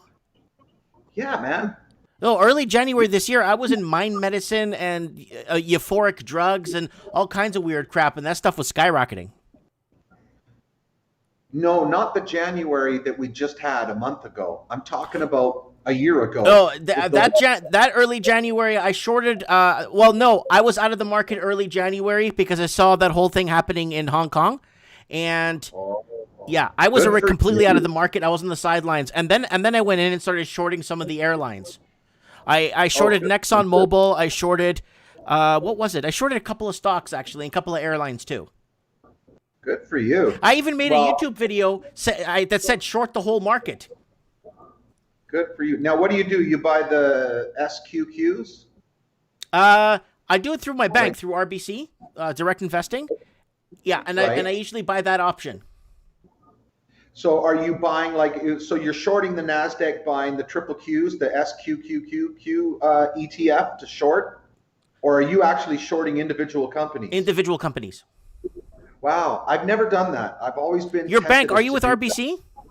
Yes, I am. It lets you do that if you go into it deeper. It lets you. Now, I don't know if you've noticed RBC, but have you noticed how you could do everything on your phone like you couldn't before? Well, I use a desktop PC because I'm kind of old school and I don't like squinting when I'm looking down at something. So go back on your phone, log into your direct investing on your RBC, and take a look at it now. You're never gonna use the PC again. It actually breaks everything down for you and simplifies everything for you now on your phone. Wonderful. Yeah, I will. I don't know. I just worry about. I mean, it's starting to get to the point where the SQQs or triple Q, SQQQ looks like a good ETF to start thinking about buying because, it's a dilutionary investment, but it pays 3 times. Right. So if the stock market drops $1, you made $3. If the SQQQ ETF is specifically for the NASDAQ, and the NASDAQ is what's frothy. The NASDAQ is what, Apple and Google and Facebook and everything's on, and it's like, it's just overvalued. Have you heard of these SPACs that are going around, all of these SPAC deals? Yes, somebody, I brought it up, I think 2 weeks ago on the show. Hold on a second. I want to thank Stell from Toronto again for sending me $100 on Super Chat. And the question is spot on. When he called 80% correction, that's why I'm Corona vacation sitting on the sidelines watching these markets. Thank you, Stell Toronto, for another $100. Holy crap. Stell Toronto sent me like $500 last week on Mike in the Night, Dom. Nice. Yep, that's enough gas now. That's enough gas to get me to Mexico City. from where I am. Right. That's fantastic. Yeah. That's a great guy to do that. Well, you know what? You got to keep money on the sidelines. You got to keep that powder dry, because more millionaires are made in recessions and depressions That's right. than in booms. So if you can buy something that is of good value, pennies on the dollar, you jump in. So that's what I've been doing. I've been asked, like, well, why do you only hold 2 stocks? And it's like, because that's all I can afford right now. I mean, I think a $600,000 investment on the stock market is substantial. I want to keep another $600,000 on the sidelines just in case. And I know it's impossible to time the top and time the bottom. And I mean, you can't time interest rates. I mean, these, the stock market could be out to lunch for another year. Just make absolutely no fundamental sense. And a lot of people have been out for the last couple of years because this is what they thought 2-3 years ago. And boy, they must be kicking themselves. Yeah, Mitch Madden said it right in the comments. Blood in the streets. Yeah, but you know what? You don't know when that's going to happen. So this is why, if you look at, say, Rolls-Royce today, Rolls-Royce has been smashed down to $1.40. Now today, when everything was collapsing, what did Rolls-Royce do? Didn't move. Stayed at $1.40. What does that tell you? That tells you it's been diluted. Everybody's holding it. They're like, no, I'm not going to sell. I'm not going to sell. This is it. This is the bottom. And so that should be encouraging for somebody. And I bought at $1.40, and I was like comfortable. While everything's bleeding, I'm like, you know what? I'm going to buy it because it's not getting smashed down to $1. I mean, this is a company that Virgin Galactic is working with to build the new Concorde, Mike. Mm-hmm. This new supersonic jet is going to go from London to New York in 3 times the speed of sound. What? And yes. That's like 900 miles an hour. Bro, 3 times the speed of sound. Yeah, it's $10,000 a ticket, but these guys that are businessmen that are going back from New York to London kind of thing. And it's this new engine that Rolls-Royce has developed, and it uses half the fuel. So the only reason why, like you spoke earlier that you shorted a few of the airlines when you saw that the Wuhan virus was going to be spreading and things were going to be shut down. Great insight. I didn't even see that. We were talking about it on Mike in the Night for a while, and I even made a video, Dom, 5 months ago that I bought a bunch. You could look it up on my channel. Just type in airline stock on my channel. I bought a bunch of airline stock 5 months ago, and I sold it. I bought Air Canada at 14 and sold it at like 19, 20 bucks. Yeah, I did the same thing with Air Canada and Chorus. And American Airlines I did too, and I did Qantas, and I did, what was the other one I did? I did a few other ones, and I just wish I held longer. I'm like you. You can't time the top of it. You can't really time it. Yeah, you can't. I mean, a good idea is to just find a couple courses online about reading indicators. Your moving averages, your MACD, your relative strength index, because they will kind of give you at least. I mean, they're not perfect, but at least can support, when you're thinking of selling, before you sell, just go check those indicators, because you might go, you know what, I'm not going to sell today because nothing is telling me to sell. Nothing is pointing like, oh, time to get out, But what I was going to say is Rolls-Royce make their money through their technicians working on other airplanes. So when you look at American Airlines, United Airlines, Air Canada, WestJet, like all of these, Lufthansa, they're running, either Lockheed Martin motors or they're running Rolls-Royce engines, and those engines need to have technicians working on them. And you have to be a certified Rolls-Royce technician to work on those things for insurance liabilities. So when the airlines are not flying, and all of these airplanes are being grounded, they don't need anybody working on them, So if you believe that the airlines are going to come back, people are going to start flying again and traveling again once this COVID nonsense is over with. What are they waiting for? Trump? What are they waiting for? Trump's finally out of the office. The mail-in ballots. You know what it is, Dom? Can I tell you something, Dom, that's going to make you very happy? They actually want to keep this going for a little longer in Canada so they could call an early election in Canada, which they've already discussed, so they could have mail-in ballots too, and the Liberal Party could get 4 more years. Well, that would all depend. Are you saying that if they were to do something like that, that this would be a fair election, or would it be something like what we just saw happen in the United States? What we saw happen in the United States. That's what they're trying to do. They're trying to get mail-in ballots in Canada, and the Liberals are trying to call for an early election. Yeah, man.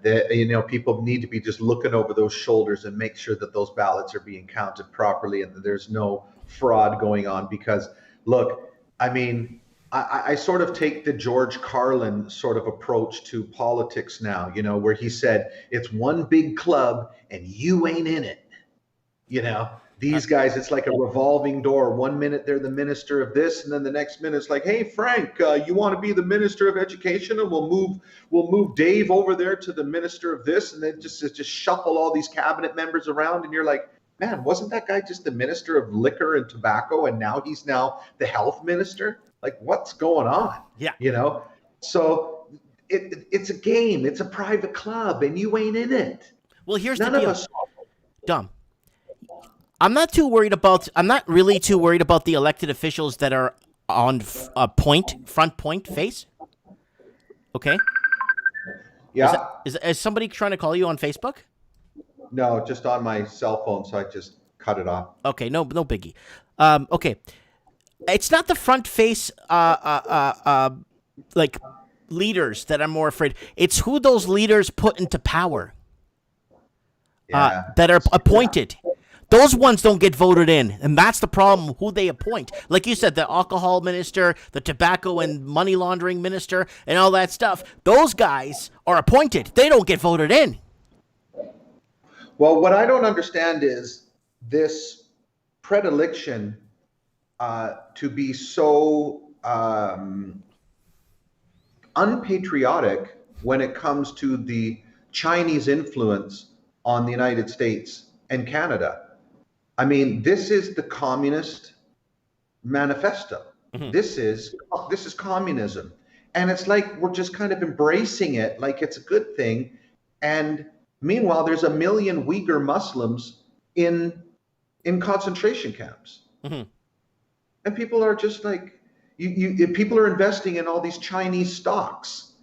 They're investing in NEO, and they're investing in XPeng and all these electric, things and stuff like that. And I just want to go, you do realize that this is a communist country. They're on the borders of India right now. They're ramping up their military. Are. On Mike in the Night, we discussed how China built a bunch of houses inside Indian territory and moved a bunch of people into those homes.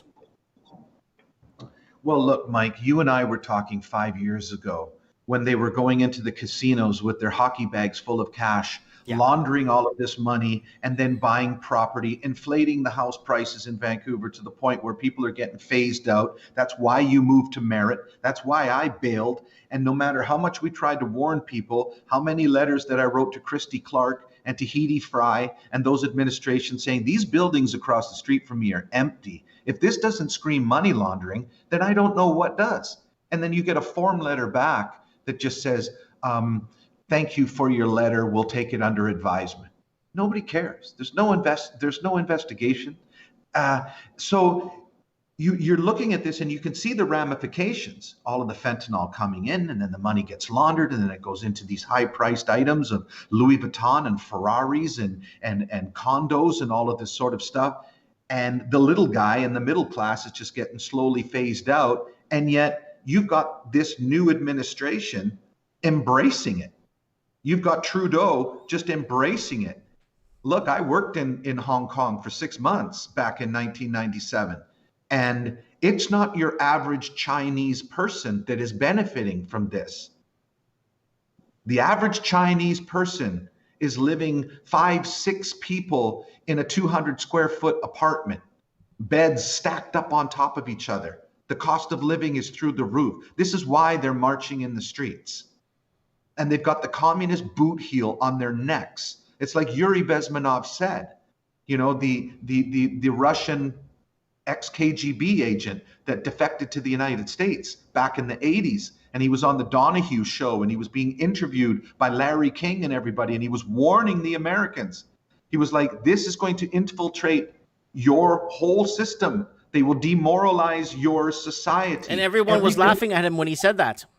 Absolutely. So everything is playing out. This whole non-binary, transgender, rainbow crosswalks, and we need to accept everything. And if your 5-year-old wants to be a girl, you're going to give him hormones to change him to a girl. It's just gotten to the point where this is called fractionating a society. You want to create fissures and fractures in the society, break up the family, break up the neighborhoods, break everything up by marginalizing everything. And he said, even then, people will refuse to see it. Right up until the boot heel is on their throat, they will refuse to see it. And yet we are trying to mimic the Communist Party in China. We are leaning towards this subservient way in which they run their country, where people are throwing themselves out of apartment buildings, where you live and work at the factory, you've got these ghost cities all over the place where it's just a lie to the rest of the world to just heighten up their GDP. 47 million empty counted units that are not connected to the grid. Yes. So it's all an illusion. It's all an illusion. And people, they really need to use that cell phone. Really go to DuckDuckGo, type in some stuff, educate yourself to the truth. Stop placating people like yourself and myself that when we speak, their eyes just gloss over and they don't care. It is up to you. If you are a patriot, then you don't tolerate this. You don't tolerate being marginalized. You don't tolerate the things that you hold dear, the family structure, your freedom to worship whatever you want to worship, whatever your denomination is. To be able to go for a walk, you don't need this Klaus von Schwab guy or whatever it is from the World Economic Forum to say to you, you own nothing and you'll be happy. It's like you've got a group of these people just telling everybody how to live. The way so how long do you think before we all become transformers? Oh my! I'm joking. Know. I'm joking. It won't be in our. You know what? I thought that a lot of things that are happening now wouldn't happen in my lifetime, and it's happening. And the churches are closed. And sometimes if I have to, or I need to go to church, or we have to do underground catacomb meetings. Yeah. Well, they don't want you see when you look at revolutions that have happened around the world. That's where people met. They met in basements. They met in churches. They gathered and they coffee spoke. Coffee shops, bars too. They would meet up back in the 20s and 30s and 40s. A lot of it starts out sitting at a coffee shop and getting mad and then doing something about it. Yeah. And that's how a movement starts. Like in Vancouver, they're protesting every Sunday in Vancouver. Every single Sunday at the the art gallery there on Robson. And I've got so many friends of mine that I talk to, and they're like, well, what are you going to do? What can you do? I go, well, are you participating? They're like, well, participating in what? And I said, the protests. They're every Sunday. There's people fighting for you, trying to make their voices heard. Stop killing all of these small business people, but then allowing all of these corporations. You can't go into this small person's store, but you can go into a Walmart or a Home Depot or a Costco. It doesn't make sense. So this is the joining of the public-private partnership between corporations and government. And this is exactly what they want. And what does it mimic? It mimics the Chinese Communist Party. And I believe that the politicians think that they know best. They're like the hall monitors from high school, Oh, you're late for class, going to have to write you up. But it's like, why do you want this power? Why do you want this authority? Why do you want to tell everybody what to do? What fuels you? What do you have anything to say to all the Karens out there? Oh my gosh. I mean, I just No, I don't have anything to say to them because it almost seems pointless. Yeah, I mean, you could give them a plethora of information. You could show them. It's like Yuri Bezmenov said, you could take them to the concentration camps and show them yourself, and they still will not believe it. Mm-hmm. Not until the boot heel is on their throat. Mm-hmm. So, Mike, I don't know anymore. I mean, I've turned a few people. Like, don't get me wrong. I'm not a Trumper. You know, I think all politicians are cut from a certain cloth. But if I had to choose, I lean more conservative because I'm older now and I understand economics better. And I understand to have all of these freedoms that you want, you know, you have to let the free market do its thing. Government screws everything up. They screw it up because nobody's held accountable. Right, of course. But they can just, you know, they don't lose their jobs. They don't care. They don't care if somebody's restaurant just went belly up or somebody's pub. They don't have to. Yeah, a lot of these people up there, especially that lady in Quebec, really teed me off on one mic in the night. I got really teed off. She's looking there. Well, we're good. There's a new wave, a new strain coming from Africa, and it came from the UK. We're gonna have to do a red alert and have a curfew at 6:00. And you see her up there with her makeup on and her scarf around her neck. She doesn't have to worry about where she's gonna get her next meal or how to pay her rent. Because she's sucking off the public tit. Absolutely. And the thing is, there is no, there's no data that backs up what they're saying. And if any other doctors come out, virologists, chemists, endocrinologists come out, they all get silenced. So that should just be the warning to everybody that why are they silencing all of these people? It doesn't matter. I mean, there's that whole coalition of European doctors. They're like 900 strong, you know, all being silenced. Do you think that, why do you want to believe in the fear mongering? Why do you want to believe when the data shows that nobody's dropping dead?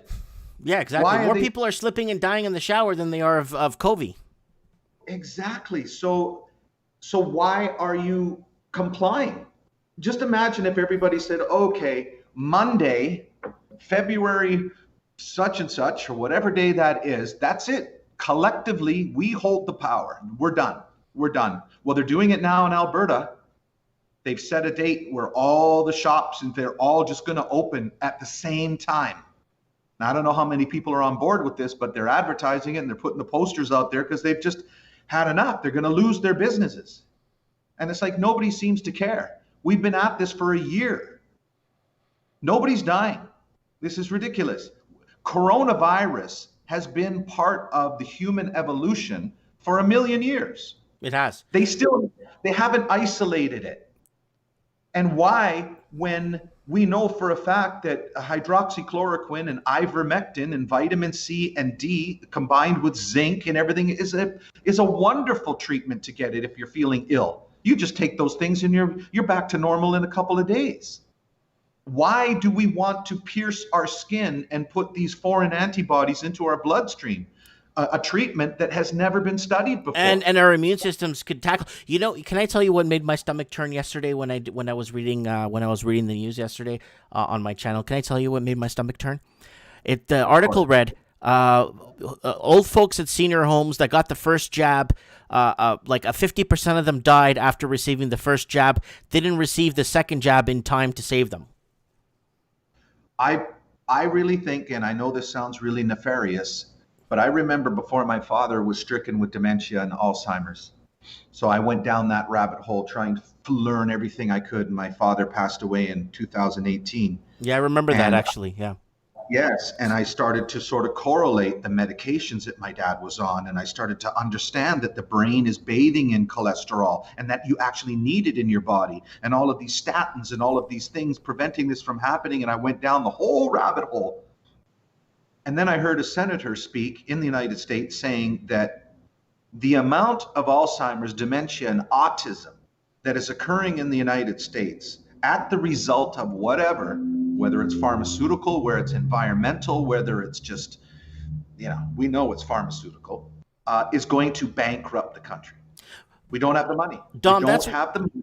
to look after all of these old people. So I know this sounds really nefarious. I know this sounds like concentration camp, Nazi, evil, baking people in ovens kind of thing. But they're injecting these old people who already have comorbidities. They've already got underlying health problems, but they're not sick with coronavirus. They just have other things: hypertension, type 2 diabetes, high blood pressure. They might have other underlying factors because they're old and frail. And when you understand the endocrine system and you understand the mucous membrane in our sinuses and the cilia in our lungs and our gut biome and our skin, our dermis and epidermis, these are all things that our body has that acts as a defense mechanism. But when you pierce the skin and go right in with a needle into the bloodstream and you enter this mNRA new treatment way of thing that does this whole spike protein thing to trigger your immune system to somebody who's fine. Right.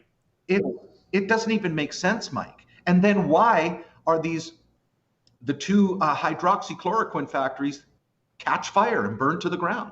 Well, Dom, I mean, when you connect the dots, it's a clear as day picture. But Dom, I need to revisit one comment that you made on the show on Mike in the Night, and this is we need to revisit because we're winding up the show. We're going into our second hour, and I just want to ask you one.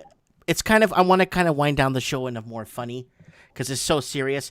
It's good that we're serious because we get the answers. But I want to ask you, do you think Bill Gates could do 10 push-ups? You said he couldn't. I don't know. I saw his arms the other day. He might be able to, the self-appointed health minister of the planet. Could he do 10 push-ups? I think he would get to about 8, and then he would need some help. Because I remember you brought that up, and ever since you brought that up like a few weeks ago on the show, I've been bringing that up on Mike in the Night all the time. Bill Gates, the self-appointed health minister of the planet, who cannot do 10 push-ups, is now saying, and then I always say that now, and everyone's laughing when I say that. But oh, and he's making a fortune. Oh, he's making billions off everyone's backs. And you know what? It's this. I'll leave you with this, Mike, because I know you gotta wind things down. It always comes back to follow the money, doesn't it? It does. But you know what? I followed the money in my late 20s, and man, it took me to some real dark places, my friend. Yeah. Hey, you know what? I watched a little bit of your. Sorry to change the subject, but your Spanish channel. Yeah. Did you learn to speak Spanish as well as you do because of the similarity to Portuguese? Kinda, but I learned Spanish because I lived in Mexico for 2 years. Remember? Yeah, but I've been living here for 2 years. My Spanish sucks. Oh, and I lived in Miami for 5 years, and everyone that worked for me was from Puerto Rico, and no one spoke English. Wow, man, I don't know what it is. Being 55 years old now, it's like my brain, it's like my hard drive only has so much room, and I'm trying to learn all of the stock market stuff and pave my way and learn about, and there's so many other things to learn about. It's like there's no more RAM for learning another language. It's like I pick up different phrases and different things, and then at other times I just go blank. So you saw my Spanish show? Was it okay? It was fantastic, and I was listening to your Spanish going, I'm so embarrassed. Look, not only does Mike speak English, he speaks Spanish, and he speaks Portuguese. Mm-hmm. You know that Portuguese is the official language of South America? Yeah, because they speak Portuguese in Brazil, right? Yep. It's the official language in South America. It's like by far the biggest language. Central America with Mexico is Spanish, and North America is English. But a lot of people, America's English, but a lot of people forget there's 61 million people in America that speak Spanish too. Yeah, I'm embarrassed. What for? Well, because I've been here 2 years now, and I suck. My Spanish sucks. It's terrible. Like I should just walk around with a T-shirt that says, "I'm really sorry. I have no right to be in your country," and just fumbling through the language like this. I didn't give it the time that it deserves. I'm busy with other things. Trying to write music and then trying to learn all of this, and there's just not enough time in the day, which is probably an excuse. Mm-hmm. I just find that just the older you get, you just don't retain it. Like when I was a kid, I used to speak fluent Italian. Mm-hmm. And then we just stopped. My dad didn't want Italian to be spoken anymore. He's like, I'm Canadian. We speak English in this house. I mean, it was very important to him that, that he embraced the Canadian culture and everything, because he was, professional soccer player off the boat from Italy, and he wanted to learn English, even though my mom would say to him, you speak to the kids in Italian, I'll speak to them in English, and at least they'll be bilingual. No, he didn't want to, so it just kind of, it's the whole use it or lose it kind of thing. And now my cousins try to talk to me from Italy, and I'm like, I don't know what he's saying. And I got to get a translator, and it's embarrassing. And they look at me, and then eyebrows are raising up and down. And here in Mexico, people say, well, how long have you been here? And I'm like, oh, I've been here about 2 years. And they're like, man, your Spanish sucks for someone who's been here for 2 years, And then I hear you, and you're just like, I couldn't believe it. I was like, man, he just speaks fluent Spanish. Well, I told you I did. I wasn't making it up when I said I did. I know, but you told me you lived in Mexico for a couple of years. So I thought, okay, he speaks Spanish, okay, yeah, sure you do. Can I have another beer? Hey, where's the bathroom? Like that kind of Spanish. No, you speak it fluently. You speak it fluently. And it could have been the 5 years in Miami again, because the company the company I worked for, everyone spoke Spanish, and then the company that I ran, so everyone spoke Spanish, and then the company that I opened and hired, everyone spoke Spanish. Wow. So yeah, you were just thrown into it, and you will sink or swim with the language. Good for you, man. But still, you know what? It's not as though you're speaking Spanish every day and you're still retained it. So that just kudos to you. I'm proud of you. It should be something to be proud of. Speaking 3 languages, not many people can say that they can. It's very difficult. Well, thank you. I appreciate that. Yeah. All right, my man. Well, listen, I'll let you wind things up. Sorry for rambling on so much to your listeners. That's why I like getting you on, and for a nice chunk of time, so you could give us a little bit of coast to coast inside from one side to the other, and unload a bit. I'll leave your investor listeners with this. Keep some dry powder on the side. Only invest in something that you know, and that you've done your due diligence, and you're buying it at a fair price. Don't jump on the bandwagon with everybody else because somebody posted something on Reddit or somebody posted something on Twitter to pile into such and such company, because you might get caught, with your pantalones, down by your zapatos, Tus zapatos. Yeah. So, just do that. And just honestly, we've been on a run. We've been on a run for almost 10 years. But just keep me on the pulse. If you know something, or if you're signaling or you're seeing signals, please just contact me. I do, bro. I send you messages on Facebook all the time. I know. I see them, and I watch the stuff you send me. But if there's any tickers or something about markets, please let me know, because I might be half asleep at the wheel too, eh? Do a deep dive on Rolls-Royce. I am. I have it open right here. I'm not closing it until I read all the financials, the analysis. I'm going to look at the holders. I'm going to look into the sustainability of it, and I'm going to look at the historical data, and I'm going to look at historical analysis with the financials too. It's at the lowest it's ever been. So just if you hedge it against what inflation's been the last 10 years, it should be it should realistically it's like a 10-cent stock right now. Absolutely. Like if you go back to 1993, it's cheaper than it was in 1993. Exactly. And if you hedge it against inflation, right now, technically at what inflationary rates have been the last 10 years, where wages haven't moved anywhere near to what the cost of things have gone, that's like a 10-cent stock right now. And that's why I'm looking at it. It's $1.40, but I mean, it's a 10-cent stock. Well, that when people finally wake up and they start to recognize this, because there's 50,000 different companies, on the NASDAQ, and on the Dow and the S&P 500. You can't keep track of everything, right? Mm-hmm. And sometimes the best thing is in plain sight. And here's another thing. There is no way the British government will allow Rolls-Royce to go bankrupt. No way. Well, no different how the American government came in and bailed out General Motors and they bailed out Chrysler. Was Ford bailed out too? I don't know. A lot of those companies where I know Ford sold out a majority or relocated to China, a lot of their major. Yeah. So because there are, with Rolls-Royce, I think, I might be wrong, but I think they have 90,000 employees. And the last thing the government wants is 90,000 people collecting a welfare check. So they're going to bail out that company at a low interest rate or whatever if they get into trouble. But they're going to be announcing who the new CEO is, some hotshot from such and such. They sold off the car manufacturing division of Rolls-Royce to BMW, and they're concentrating on military. They're concentrating on nuclear power and these new LNG engines that are also being put into boats and tractor trucks, to move, to transport, freight back and forth. So these engines now are going to be using liquefied natural gas. So the CO2 coming out of the pipes on these things it's clean. It's clean energy. So, and if you look along the United States, you can Google and look at LNG infrastructures along their major highways. A lot of these truck stops and that they're putting in right now as we speak, liquid natural gas terminals. So this is where we're going.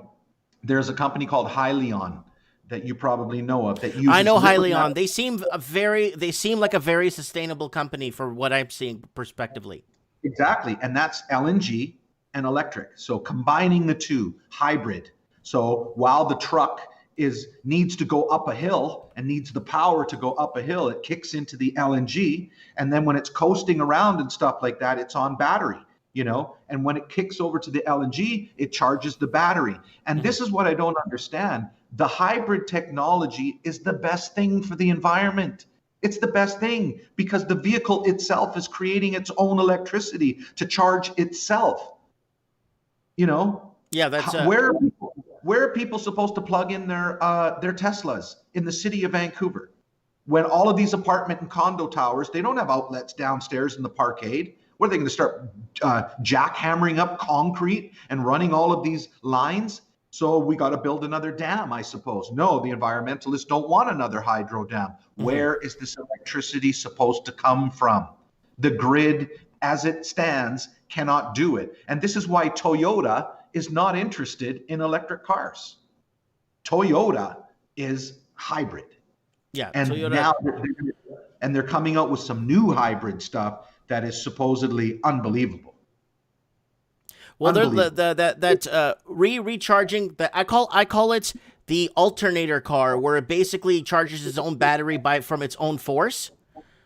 Exactly. That's something I've been looking at about since early last year. I've been looking at it, and then this whole COVID thing kicked off, and then it's like, forget it, Yeah. Doesn't hybrid technology make the most sense to everybody out there, or is it just me? No, hybrid is the future.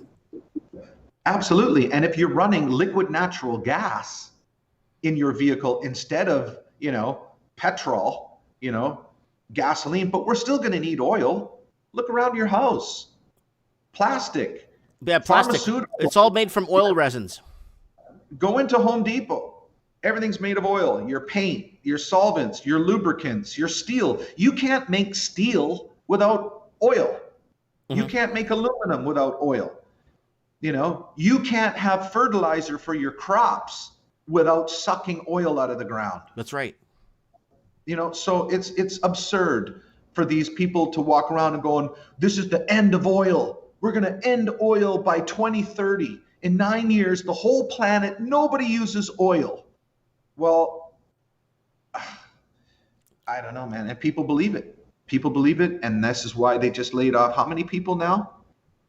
4,000 or 40,000 pipe fitters for the Keystone pipeline. I think on the Canadian side it was 6,000. And on the American side, 11,000 or something across the country. Yeah. I mean, it's like, do you even care about these men? You don't care about their families? And now what? You're just going to bring in.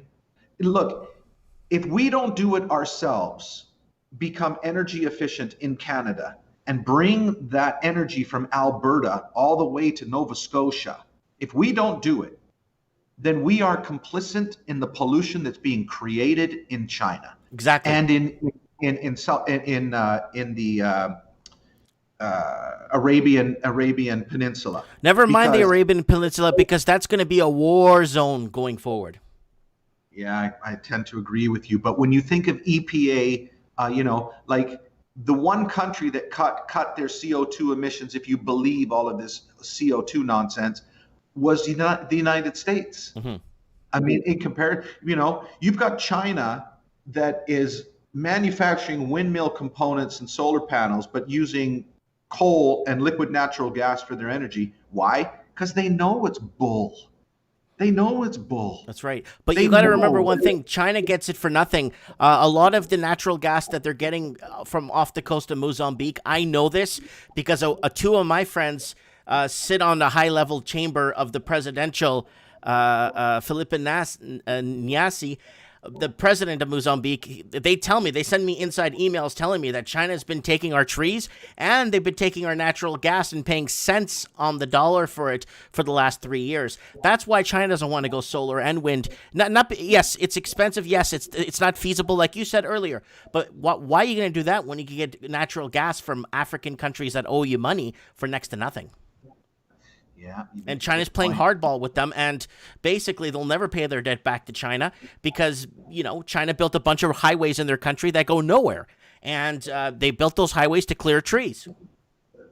Well, I don't know if you've ever watched it or if your listeners have watched, but there's a documentary by a Pulitzer Prize war correspondent journalist. His name is John Pilger, Pilger. Mm-hmm. He did a documentary in 2016 saying the coming war with China, that it is inevitable. Mm-hmm.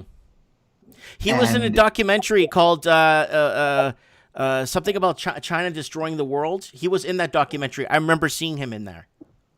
Yeah, he's an older gentleman. Yes, he is. He was talking. English. Yeah, and it's on YouTube for free. So if you just search in YouTube, The Coming War with China, mm-hmm. John Pilger, it's an hour and a half, and it is an eye-opener. Oh my. And it just shows you what's going on in the South Asian seas right now with the American military and the Chinese military and all these rumblings of the China virus and just the flexing and China needs to just cool their jets. They need to just cool it because it's going to get to the point where people are just going to start flexing back. Yeah. And nobody wants that. Nobody wants it. Well, we're getting into. Well, we're going to see in about 6 weeks. Yeah, I don't know. In 6 weeks. Well, no. In 6 weeks, Dom. You know why we're going to see things in 6 weeks? 6 weeks is when the military parades start kicking off all over the world. Oh, really? Yeah, and about second, third week of March is when they start doing the major military parade in China, the major military parade where they start flexing their muscles. Heck, even Mexico has a military parade in April. You know what I'm saying? Ah, I see what you're saying. And that's when all the countries start flexing their muscles and showing their might. And China's going to go big this year, and they're going to do war games with Russia apparently and Iran. So. It's absurd. It's like little boys with their little army figurines. Pew, pew, pew, pew. Bang, bang, bang, bang, bang. Yeah. It's just absurd, Live your life, love, and realize that, if anybody's like me, the time is going by so fast. One minute it's Monday, next thing you know it's Thursday, and you're like, where did the last 2 days just flash by? Oh my God, that was 10 years ago that I lived in that house. That was 5 years ago that I was just over there. It's been like 25 years since Princess Diana died. I know. See what I mean? And then people around you, like for me at the age demographic that I'm in, it's like, you're losing people. I've lost people that I've gone to high school with. Yeah. I keep, every now and then I get I'll get notified, hey, just letting you know that so-and-so passed away. And it's like, what? Yeah. It's like, it just seems so unfair. Mm-hmm. So rather than, destroy yourself, but and just, dig yourself into a hole worrying about everything that's going on, get proactive, protest, fight. It might be fun. Go to the Vancouver Art Gallery and protest, meet people, shake hands. Mm-hmm. At least there's some freedom. Nobody's wearing any masks. Dom, you got to wear 2 masks now and a boot over your face. Oh my God. I don't even know what to say. I just don't comply. I don't. I'll put a mask on right before I go through the doors of the grocery store here. And soon as I come out the door, I rip it off, and I let people see me ripping it off. You know, I'm not going to be a donkey. I'll comply if this makes you feel safe, when there's no data and there's no scientific proof that any of these masks do anything. The design of the mask was to stop saliva droplets from a surgeon's mouth dropping into an open wound. They were not meant for, anything that you might exhale. Or maybe like doing a little sanding around the house, and you're doing a little bit of sanding on some wood. Absolutely. Yeah. But look at the size of those particles. If you're sanding something, that's a massive particle. Anything that's bacterial or viral is like having a mosquito net that looks like a chain link fence. You know, it's just ridiculous. The microbes are way too small. Yeah. It passes right through the fibers. It's ridiculous. The whole thing is ridiculous. And if you go to the WHO or the CDC, they're even saying that masks don't work. They say they don't work. But yet politicians, like I was telling you earlier, you know, the COVID Karens that are phoning their MLA and they're phoning their council member, and they're pissed off because they saw a lady in Walmart or Save On Foods the other day that didn't have their mask on, and I'm a taxpayer and I'm a voter and you need to do something about this, and they just do it. So the people that don't buy into this anymore, it's been a year of this nonsense. You have to stop complying collectively. Just stop. Just say, we're not doing it anymore. Nah, not going to do it. What are they going to do? Arrest everybody? That's why when everybody's down there on Sunday at the Vancouver Art Gallery and there's 1,000 people, nobody's getting arrested. It's called a peaceful protest. Why aren't they arresting all these people for not wearing masks? Because they can't. They don't have the infrastructure. They don't have enough police officers. They don't have enough jail cells. So imagine the whole country of Canada just went, you know what? As of February 1st, that's it. We're done. We're actually going to take our chances. And if you have all of these like comorbidity things, stay home. Have someone look after you. If you're scared, then just you wear the mask. If you're wearing a mask, what do you care if I'm wearing one? You're safe. You've got your mask on. Don't worry about it. Yeah. I'll take the chance. You know what it is, Mike? And I'll leave you with this. We live in a society now where it's about your safety, and they can use this. They can use this to control you. We don't even allow our children to ride a bicycle in the cul-de-sac without a helmet on their head and elbow pads and knee pads and perhaps skateboarding gloves, and they're all militarized up because just in case they fall down and scratch their knee or something like that. And this is what we do. We've become pussies. Our great-grandparents must be turning in their graves, looking at us going, are you men? Are you men? All of the men out there, especially the ones that want to dress up as women, you know, want to sit around the house all day playing video games and be this social justice warrior libtard on the side. You're the first people that are going to be subjugated by the movement that is happening. It's going to turn on you first. The guy that owns a gun, that has his own property, that's fenced off, he's going to fight. The other guys that don't comply to any of this stuff, they're going to fight. But all you people on the left that are supporting this whole movement, you're the first ones that are going to get trampled on. Because guess what?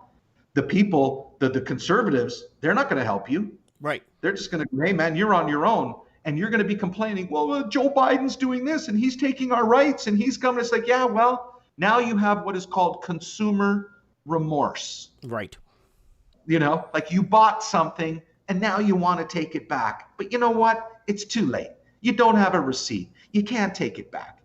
Careful what you wish for. You know, if you use that thing that is in your pocket and understood what happened, you know, in the Ukraine, if you could pay attention to what is going on in China and these other countries where they have rulers that subjugate the people, why wouldn't it happen to you? What makes you think you're so special that it can happen to your great-grandparents, but it can't happen to you? Why? Why do you think? Why? Because you've been living a life under this helicopter sort of system where everything is for your safety. And if they told you to put your finger in your bum for 10 minutes every morning and stand on a chair, you would probably do it for your safety. It's almost at the point now, Mike, it is so ridiculous that it's like standing in a room and you're looking left and right and up and down, and you want to say to everybody, you're not buying any of this, are you? You got, come on, man, you don't buy this, do you? And people are like, well, yeah, and they got the mask on and they got the face shield and they've got the gloves on and the sanitizing gel in their pocket. You're like, come on, man, you're not buying this, are you? It's almost like a cult, and you're trying to tell all the cult members, hey, man, there is no spaceship coming down to pick you up. You do know this, right? And everybody's like, no, the spaceship is coming, man. It's going to take us, and we're going to drink the Kool-Aid over there and take that thing that looks like an aspirin, and then we're all going to lie down, and then the spaceship's going to... And you're like, don't do that. Don't drink the Kool-Aid with that pill. In the same way you're saying, don't get this needle stuck in your arm where the pharmaceutical companies have no liability. That's right, and you can't sue them. How do you feel? Do you feel okay? Yeah, I feel fine. Then why would you take that risk? Why would you do that? It doesn't even make sense. It doesn't make sense. Totally understand. Totally. Yeah, so that's my sermon for the day, bro. All right, Dominic, thanks so much for coming on, taking the time. And yeah, you got me on speed dial, so call me anytime, okay? I will, brother. God bless. God bless you. And thanks to all the listeners out there. And hopefully we can get past this. Hopefully we can get past it soon. And you know what? Start being kind to one another. Start loving one another. Say hello. You know, you can use a lot of facial expressions with your eyes. Somebody knows that you're smiling when you're wearing that mask, because we're all in this together. That's Everybody's right. in this together. And we have the power. We do. We have the power, not them. That's right. All right. All right, brother. God bless. Bye, Dominic. Bye, bro. That is Dominic. Dominic has come on the show many times. He usually comes on Mike in the Night, but he's a good investor. He kind of looks at the markets, looks at the fluctuations, looks at the stuff. So anyways, I put this up. I know we're talking about business tonight. I want to thank Stell from Toronto for sending me another $100. Great caller, Mike. He's spot on with everything. Thank you. Well, that's, I guess, hope everyone's getting their money's worth here tonight on Commonwealth for Common Folks. Thank you so much, Stell. Toronto said Stell's gonna move to one of the Greek islands, the island of Alba, which island was it? The Crete Islands? Crete Island? Or the island of Crete? Yeah. So Kia is saying, Dominic, a round of applause. Let's give a round of applause, a long one for Dominic.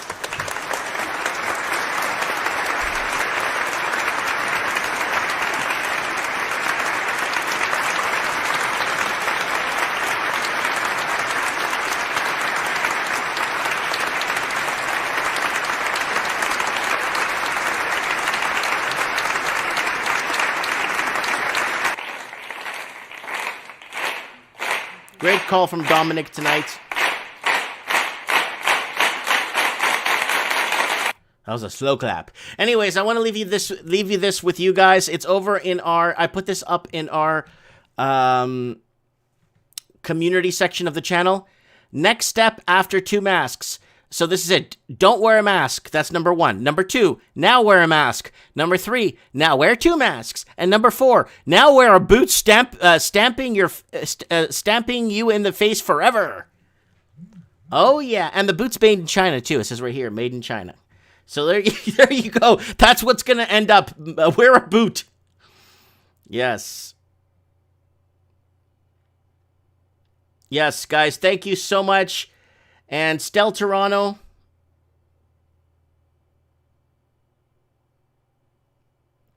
And Stell Toronto saying, I'm not worried, Lynn. Let them come. I'm Greek. Don't forget that maybe I can teach them something. So there it is. Thank you so much, guys. Grindhouse Cartoon says, best bang for your buck. Mike's show tonight. Bravo. Yeah, Steve the Plumber in the house. Tignim, everybody, thank you so much. Papa Piss saying Papa Piss says my kid's teacher says his teacher looks like beekeepers. Like, because they're wearing all those protective gear. Wow. But how can you hear, if you can't hear him well with two masks, can you hear him well with the boot strapped to your face? You know, I might even get a boot. I'm not joking, like a boot. I probably have a boot that looks like this somewhere. Clean the bottom really clean. Put it over my mask and walk around with it out there. Like, just to see people's reactions if I walk around with a boot strapped to my face.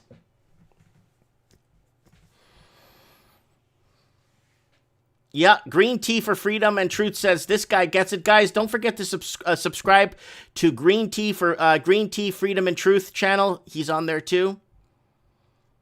Don't forget to check him out, guys. Please, Green Tea Freedom and Truth. He's got a really good channel. He posted a video a few hours ago. Let me see if it's put user. It doesn't even allow me to open his channel. Before, on YouTube, it would let me it would allow me to open the link from the person's channel, and I don't know why. I'm kind of shocked. And let me just adding a few moderators, some fresh moderators here on the channel. I made Ralphie a moderator, and I should have been a moderator, but Linny Poo a moderator. And there we go. We got 4 new moderators today, and Green Tea Freedom for Truth is a moderator now. He could post a link to his channel here on our channel without any issues. So there it is, guys. What else? I got a Mike in the Night background. Sorry, guys. I've been so busy. Let me find his channel here and plug him nicely here, guys. Don't forget, where are you, Green Tea? I have him here, Green Tea. There it is, Green Tea. There's a channel. He put up a, does anyone believe in New Zealand Pfizer vaccine rollout? You want to see this video? Go check it out right now on Green Tea Freedom. Go check out his channel right now. Go there now and check out this video and tell him you've come from the Mike Martin's channel. And also, guys, don't forget to, also, if you can, don't forget to set your reminders for this Mike in the Night. Is going to be Darkness Arrives this Saturday. Darkness Arrives. You kind of want to be part of this, guys. Also, don't forget to check out my Spanish channel. Mike Martin's in Espanol, and I got somebody that lives in the Spanish-speaking country confirm that my Spanish is very fluent and perfect. Guys, don't forget to subscribe to my Portuguese channel. Also, we talk about the same stuff, but in the Portuguese language. Remember, it is the official language in South America and one of the most organized languages in Africa. Here is my, whatchamacallit thing here. Como é que chama? Isso é o Instagram. Go ahead and follow me on Instagram. Follow me on Facebook if you want. This is my biggest page of all of them. Believe it or not, is my biggest page. Is my Facebook. 115,000 followers on Facebook. And don't forget to check out, if you're in North America, that's including United States, check out my little eBay store if you want to support me like that. Buy something from the store. Art by Dano, not your typical art. Artbydano.net. Hopefully we can get him on the next Mike in the Night when he gets some time and see how he's doing and if he's doing all right. Anyways, guys, you're tuned in to Commonwealth for the Common Folks. A very good edition. Thanks for the super chat, Stel. God bless everybody. And we shall be seeing each other soon on Mike in the Night. And guys, if you can't get enough of me, go here. I did some videos today on the channel that you might want to take a look at. Especially Dominic, you want to see this video from today. Go to videos here. Here, I'm going to give you the videos right now. 8 million Americans. Average American is 90K in debt. You're going to want to watch this one. And then Morning Coffee with Mike, more news. Breaking news, crap, more crap. And this is the fart talks. These are the videos you want to watch. 8 million new Americans slipped into poverty. Just slipped into poverty. Morning Coffee with Mike. And Breaking News Wet Fart Edition. And you might want to watch the Mike in the Night from last Saturday. Was really good. We got a lot of good guests on here last Saturday. Right. and you might So- want to check that one out That too. has So go ahead and check somewhat- it out. Let me know what you guys think in the comments below. Look forward to reading your comments after this show. And guys, remember, take care, and if you can't take care, stay safe. I have spoken, and thank you for watching.